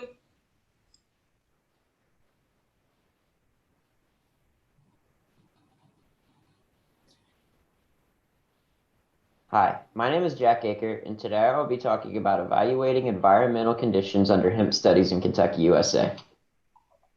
Industrial hemp, or cannabis sativa, is an exciting new cash crop that was recently legalized by the 2018 Federal Farm Bill. It contains less than 0.3% THC and has no psychoactive effects. Hemp is used for a variety of products ranging from textiles to biofuels to even medicinal properties due to its CBD content. There are 2 types of hemp production: biomass and fiber hemp. Prior to its prohibition, Kentucky was a leading producer in hemp production, and recently, farmers have been adopting hemp in order to substitute tobacco. To date, research on soil quality properties on hemp production is very little. The objective of this study was to investigate the impact of hemp production on selected soil properties, including soil compaction, soil pH, soil moisture, and soil temperature. This study was conducted at Murray State's West Farm in Murray, Kentucky, USA. It was a 5-year crop rotation as followed: corn, hemp, soybeans, and tobacco. There were 3 hemp fields, with 2 being biomass and the 3rd fiber hemp, and that was the largest hemp field of the 3. There are 4 measurements, including soil compaction, soil moisture, soil pH, and soil temperature, all at 10 replications in order to maintain continuity. They were also measured at 2 different depths of 0 to 7.5 centimeters and 7.5 to 15 centimeters in order to represent the A-horizon topsoil. Soil compaction was measured using a penetrometer. Soil pH and soil moisture were used a soil pH meter, and soil temperature used a soil temperature gauge. Results. Soil compaction was highest between hemp field number 2, the maize field, and the soybean fields. Soil pH was lowest between the maize and the bare fields with averages of less than 6.0. Soil moisture had very little variability between each of the fields. Soil temperature was lowest between hemp fields number 2 and the soybean field. Conclusion. Fields with the lowest average compaction rating was hemp field number 1 with a rating of 103.5 to 166 psi, and the highest was represented by the maize field at 155 to 262 psi. It's important to note during the soybean measurements that an instrument was broken to the highly compacted soil. Soil temperatures were characteristic to the amount of crop coverage on each field, as the highest amount of crop coverage had the lowest soil temperature ratings. Thank you for your time. Okay, thank you very much for interesting and informative presentation from Hello, the my name is team. Rachel Stuckey, and I'm a senior of the Department of Earth and Environment Sorry, we have one. Murray State University, located in Murray, Kentucky, in the United States. This study looks at soil quality changes following the application of the top 5 fertilizers in Kentucky on tomatoes and marigolds. The main goal of this project is to inform consumers on which fertilizer is the most useful for tomatoes and marigolds, as well gives the best soil quality. The plot picture was the plot that was used to measure the soil quality. For this study, 36 individual plots were used with 18 tomato plants and 18 marigolds and 6 control plots. The home garden used was located in Louisville, Kentucky. The top 5 fertilizers used were Miracle-Gro, Alaska, Monty's, Tiger Bloom, and Pure Gold.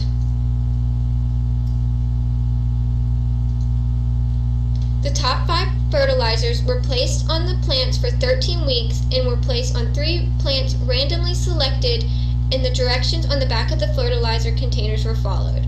Once collected, 10 grams of the soil was mixed with distilled water to measure the soil pH, and 10 grams of the soil was collected, air-dried, oven-dried, and then placed in the muffle furnace to find the soil organic matter for each sample.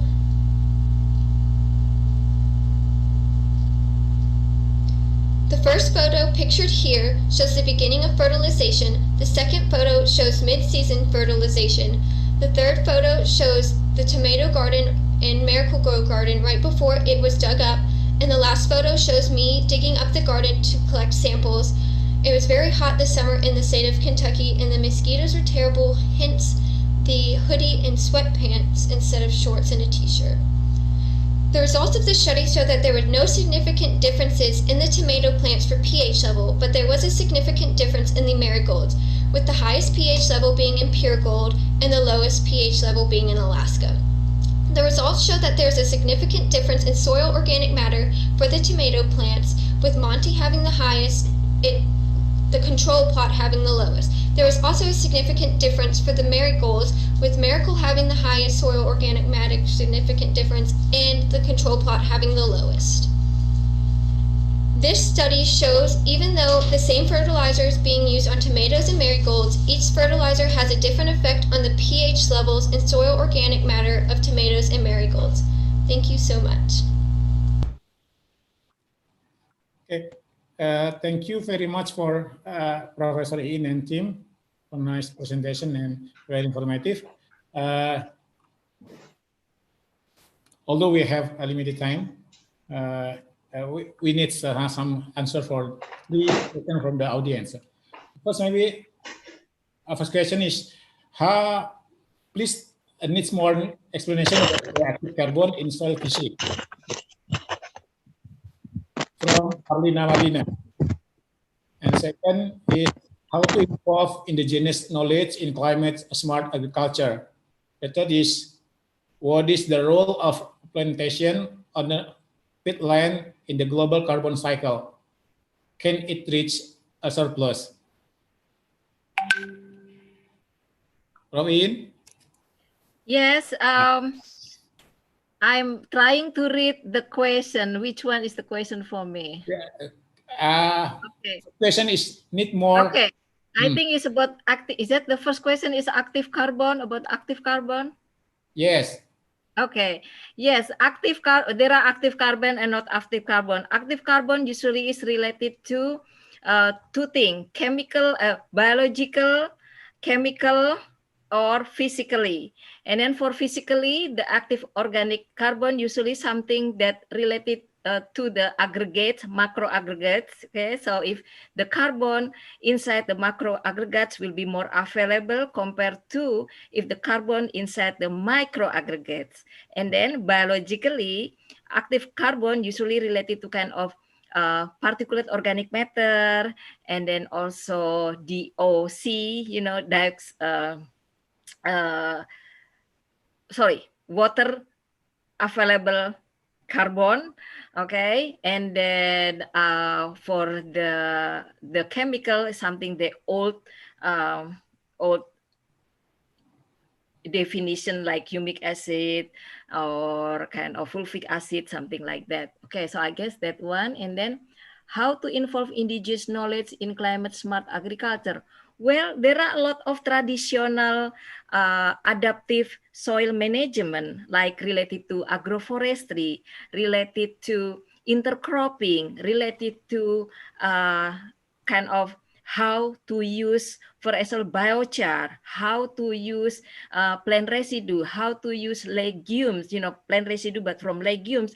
There's a lot of indigenous knowledge that we can use, even how to use a soil quality indicator, but by feeling, like feeling by hand, or by taste. That's the one that I think our people here in Indonesia, especially, or in Africa, or some other developing country, the indigenous people have knowledge to test the soil. For example, in Sumatra, if you see a lot of alang-alang or Imprata cylindrica, people will say, oh, the land must be degraded. It's not good. But if you see pioneer vegetation or something like some kind of secondary succession, that it means the soil is already better. So we can always incorporate the local knowledge into climate smart agriculture, but we have to involve the technology at the end, okay? Because we cannot just use the indigenous knowledge. The indigenous knowledge only the basic, but the application we have to use the technology. In United States, we use kind of cell phone to control the farm. Okay, and then here, what is the role of plantation and peatlands in the global carbon cycle?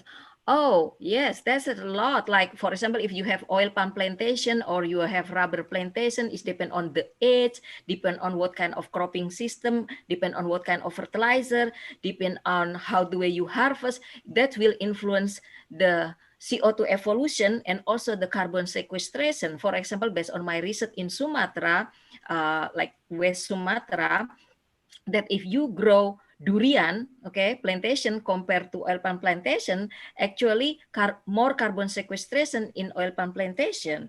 But again, if you grow plantation in peatland, well, of course, you will reduce the carbon sequestration, because theoretically, when we have peatland, we cannot have plantation, of course, because it will kind of destroy our carbon sequestration. But if people talk about food and environment, sometimes people kind of focus more food, because if people do not eat food, then it will die. Okay, so that's why it's kind of when we talk about developing country, especially tropical area that has peatland, like in Borneo or some area in Sumatra, is kind of very difficult situation. So we have to see case by case. But every time people open the forest that was under peatland, of course, it will emit more CO2 and also will create more N2O to the atmosphere because of that denitrification. Yeah, and then what else here? Finish. Is it done? Okay, is there anything else, Pak Herman? It is not related with the science. Can you inform us how to make collaboration with Murray State University or with you maybe? Oh, make a closing statement. Thank you. Okay, for the collaboration, it depends on what kind of collaboration. So actually, I was doing collaboration last time with professor from agriculture, okay, in Unsri, Professor Benjamin Lakitan. He was principal investigator for kind of developing technology to improve rice production in Palembang, Sumatera Selatan, and then I think he has to have like collaborators from abroad. So we work together, and then I visited Unsri in 2017 December, I guess, yeah, and then I kind of visit the field, and we discuss. So we did collaboration for 3 years, I guess, or 5 years. I have to make sure, check again. Yeah, and then for collaboration that personal, I had last year and previous year, I had different professor and also students, undergraduate and graduate students come to my university. The professor come to my university as a sabbatical, so the professor wrote a books, wrote an international article, like they stay in my place here for, not my place, my house, but in the university for 3 months. And then the student also stay here for 3 months doing research in soil science or agriculture, but it's not limited to agriculture. So like, for example, Pak Herman from chemistry, right? We have department chemistry here, so you can kind of work together with professor from chemistry here. So, and University of, Sriwijaya University already have MOU. Pak Anies in 2016, Pak Anies and team come to Murray State University to have collaboration, kind of to discuss the MOU and sign the MOU. So we are safe, okay? Both of us can have collaboration in all department or colleges or faculty from Unsri to here. It just you have to, kind of it depends on what kind of collaboration. Yeah, so welcome to Murray State University if you like to have collaboration or you like to send your students or maybe the professor would like to visit here. Welcome. Okay, thank you very much for a very, very nice explanation. And because of the time, we have the limited time. Even we have maybe a lot of questions for you. Maybe next time we can continue with the private communication. Thank you for the opportunity. For the audience, please give the big applause for the Professor In Handayani. Thank you. Thank you all for your attention. See you next time. Anytime, I will back to MC Santi Dwita Lestari. Okay, thank you, Dr. Herman, and also Prof. Iin for the stunning presentation. And as a token of our appreciation to Prof. Murkovic, Professor Fahru Rozi, and also Prof. Iin Handayani as keynote speakers, we'd like to symbolize the delivery of e-certificate. Thank you so much, Mr. Michael Markovic, for the presentation. Thank you so much, Professor Fahru Rozi. And also thank you, Professor Iin Handayani. Once again, thank you so much all speakers for being here with us. We are extremely grateful and we look forward to having you again in the next event. Well, ladies and gentlemen, we have already listened and paid attention to the fruitful and informative materials from the speakers. And right after the lunch break at 1 p.m., we will start the session with 4 invited speakers, as well as the parallel sessions. There will be 4 rooms, and each have the PIC and the moderator. Room 1, the theme is the reduce hunger, establish good health, eliminate poverty and well-being. For those who interest in this topic may join this room. And for room 2, the topic will be improve institution, cities, and communities for sustainable environment. Or as for room 3, the theme is organize climate change and clean energy action. For room 4, the theme is agriculture, sustainable development, develop life below water, and advance life on land. All right, for simplistic movement of participants to the suitably designated parallel rooms, please ensure that you have changed your name according to the criteria set in this conference, which is your room code. You can choose room 1, room 2, room 3, or room 4, followed by your real names. The committee will assign you into the room for the parallel session based on your credential at Zoom. Therefore, once again, we really recommend you to properly rename your Zoom ID. And please pay attention while we are breaking the room. We suggest you to stay in this Zoom meeting and not leaving. And finally, it's time for the lunch break. We will be back to you at 1 p.m. and good afternoon.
aman dan makmur.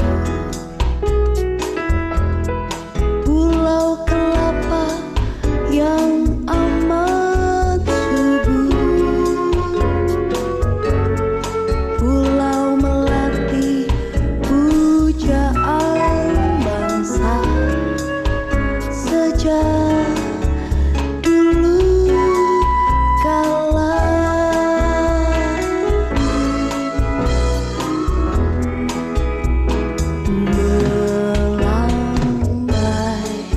Melambai-lambai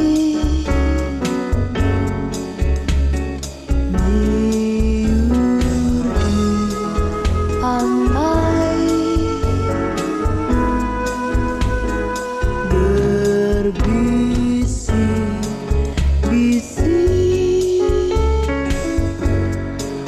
raja Klana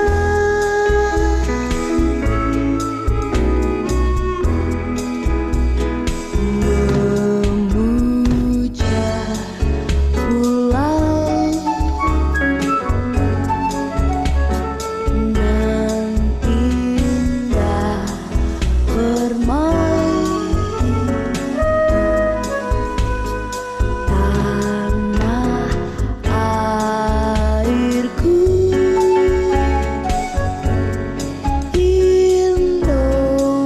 Indonesia.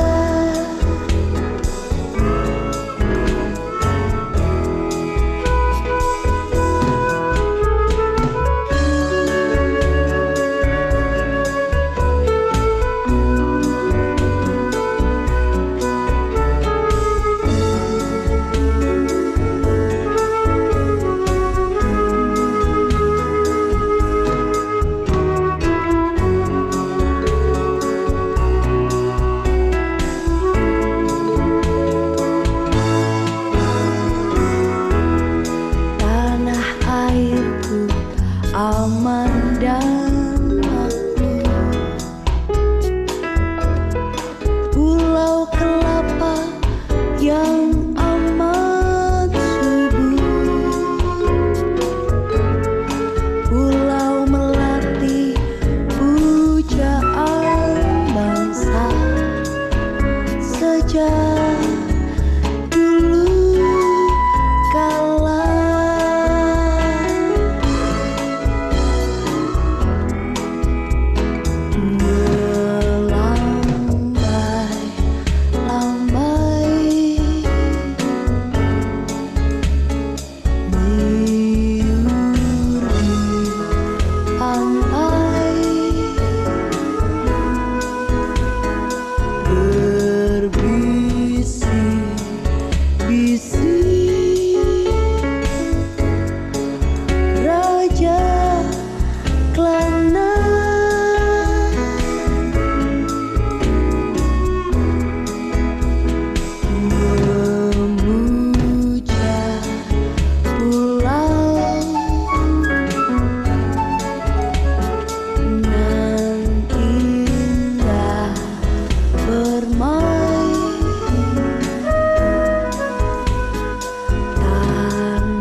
tebarkan Bunda.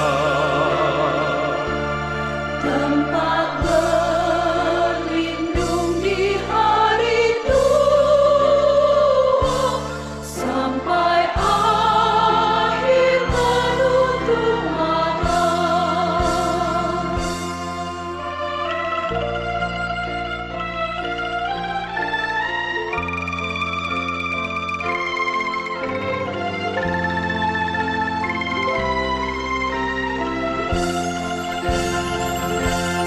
Sungguh indah tanah air kita, tiada bandingnya di dunia.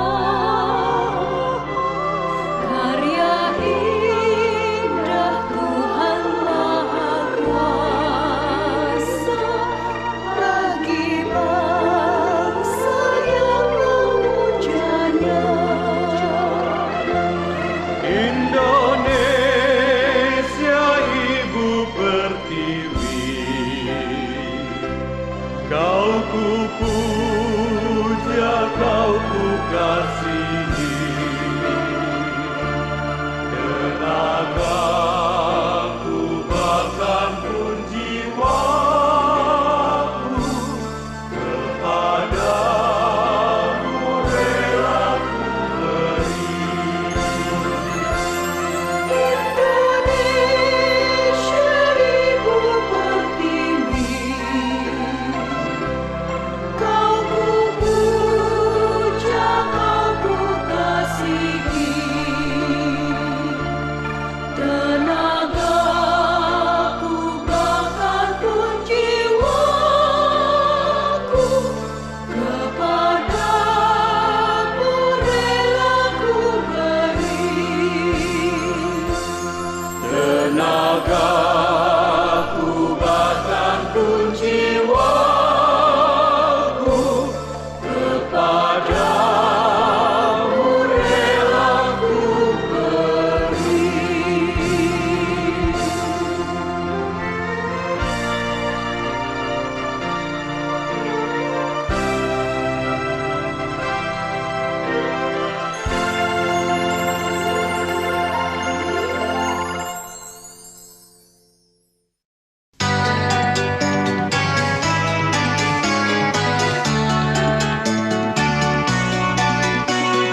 terpikat. Semoga kelak kita berjumpa pula.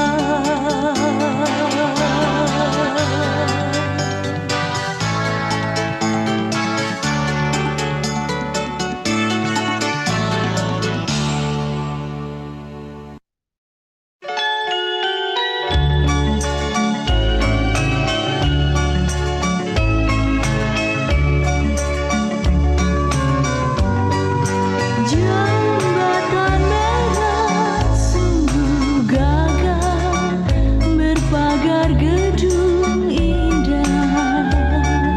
Sepanjang hari yang melintasi silih berganti, mengenang susah hati patah, ingat zaman kekasih pergi sehingga kini belum kembali. Biar jembatan merah andainya patah, aku pun bersumpah akan ku nanti dia di sini bertemu lagi.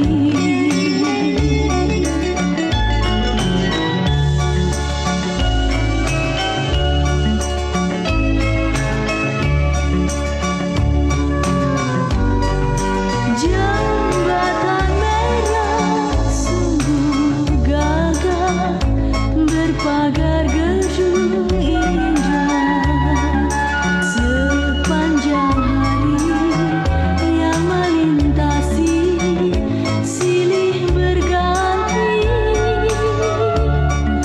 mengenang susah hati patah, ingat zaman berpisah. Kekasih pergi sehingga kini belum kembali.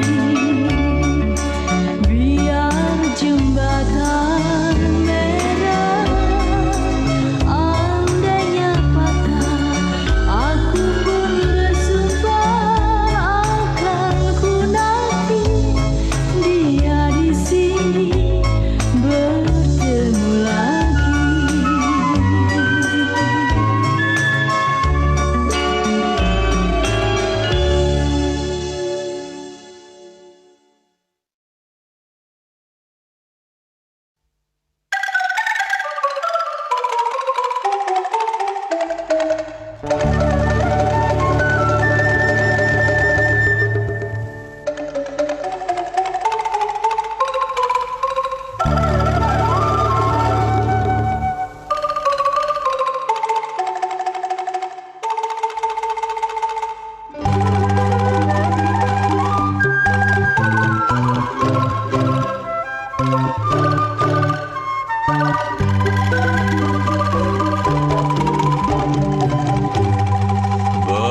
Bengawan Solo,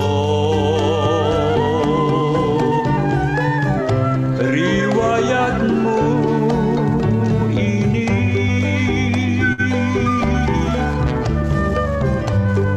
sedari dulu jadi perhatian insani.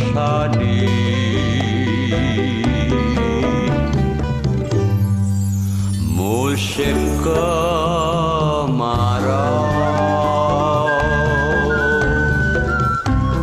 tak berapa airmu,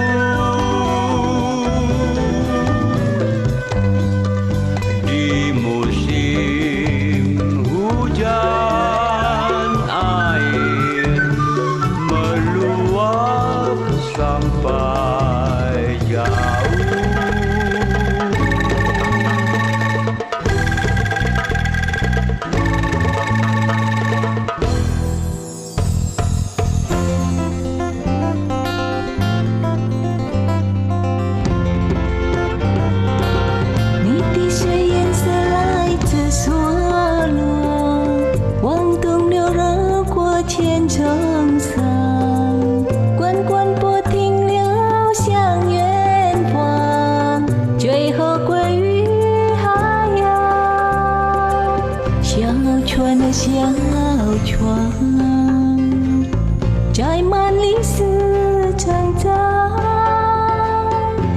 也在这上人来往，就是那艘小竹船。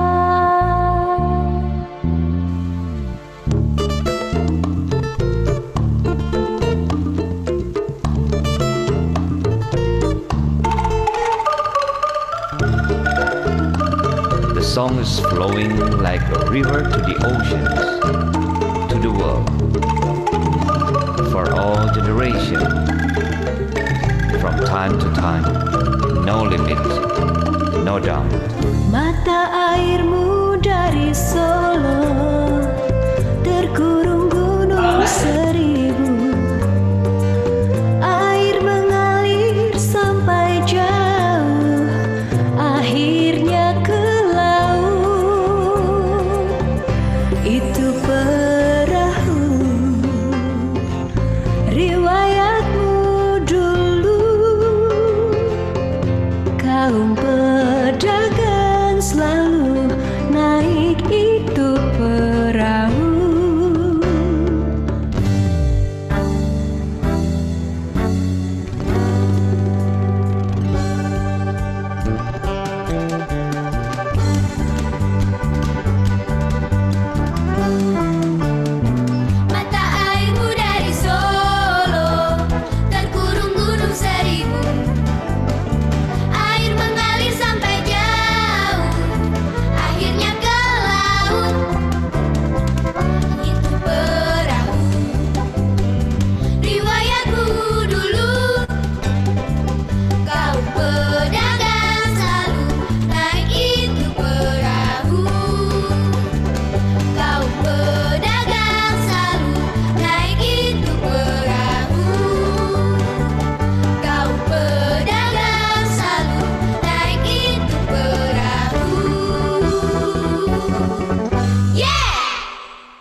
Tes.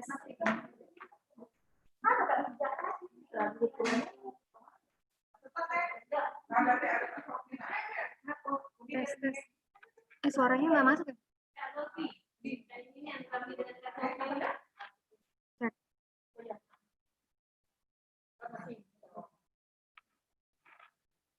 Assalamualaikum, Dr. Anwar. Please join to room 1.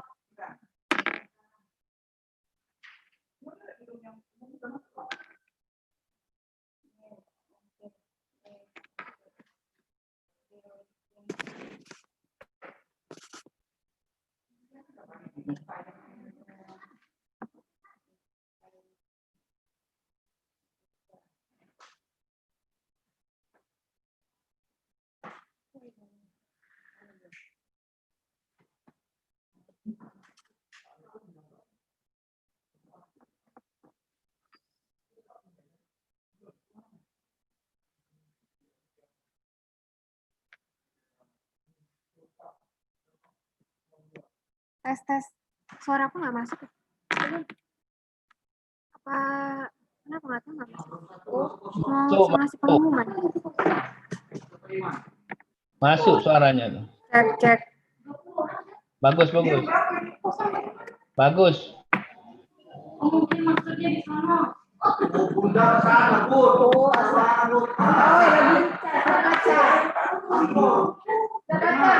Inilah.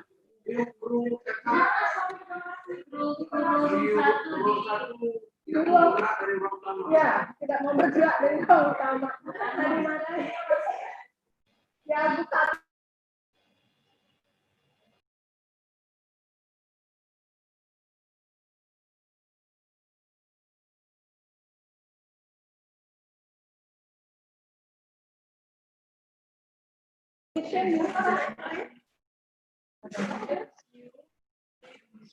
Ya ampun.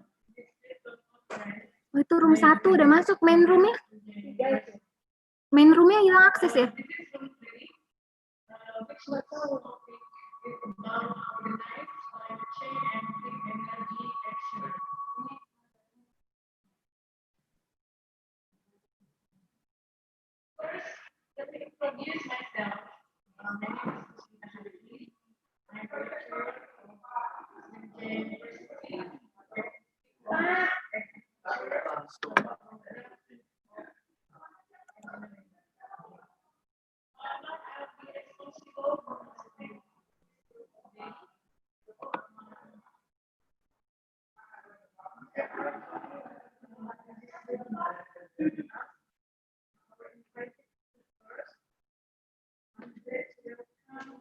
Mbak belum boleh, Mbak.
Good afternoon.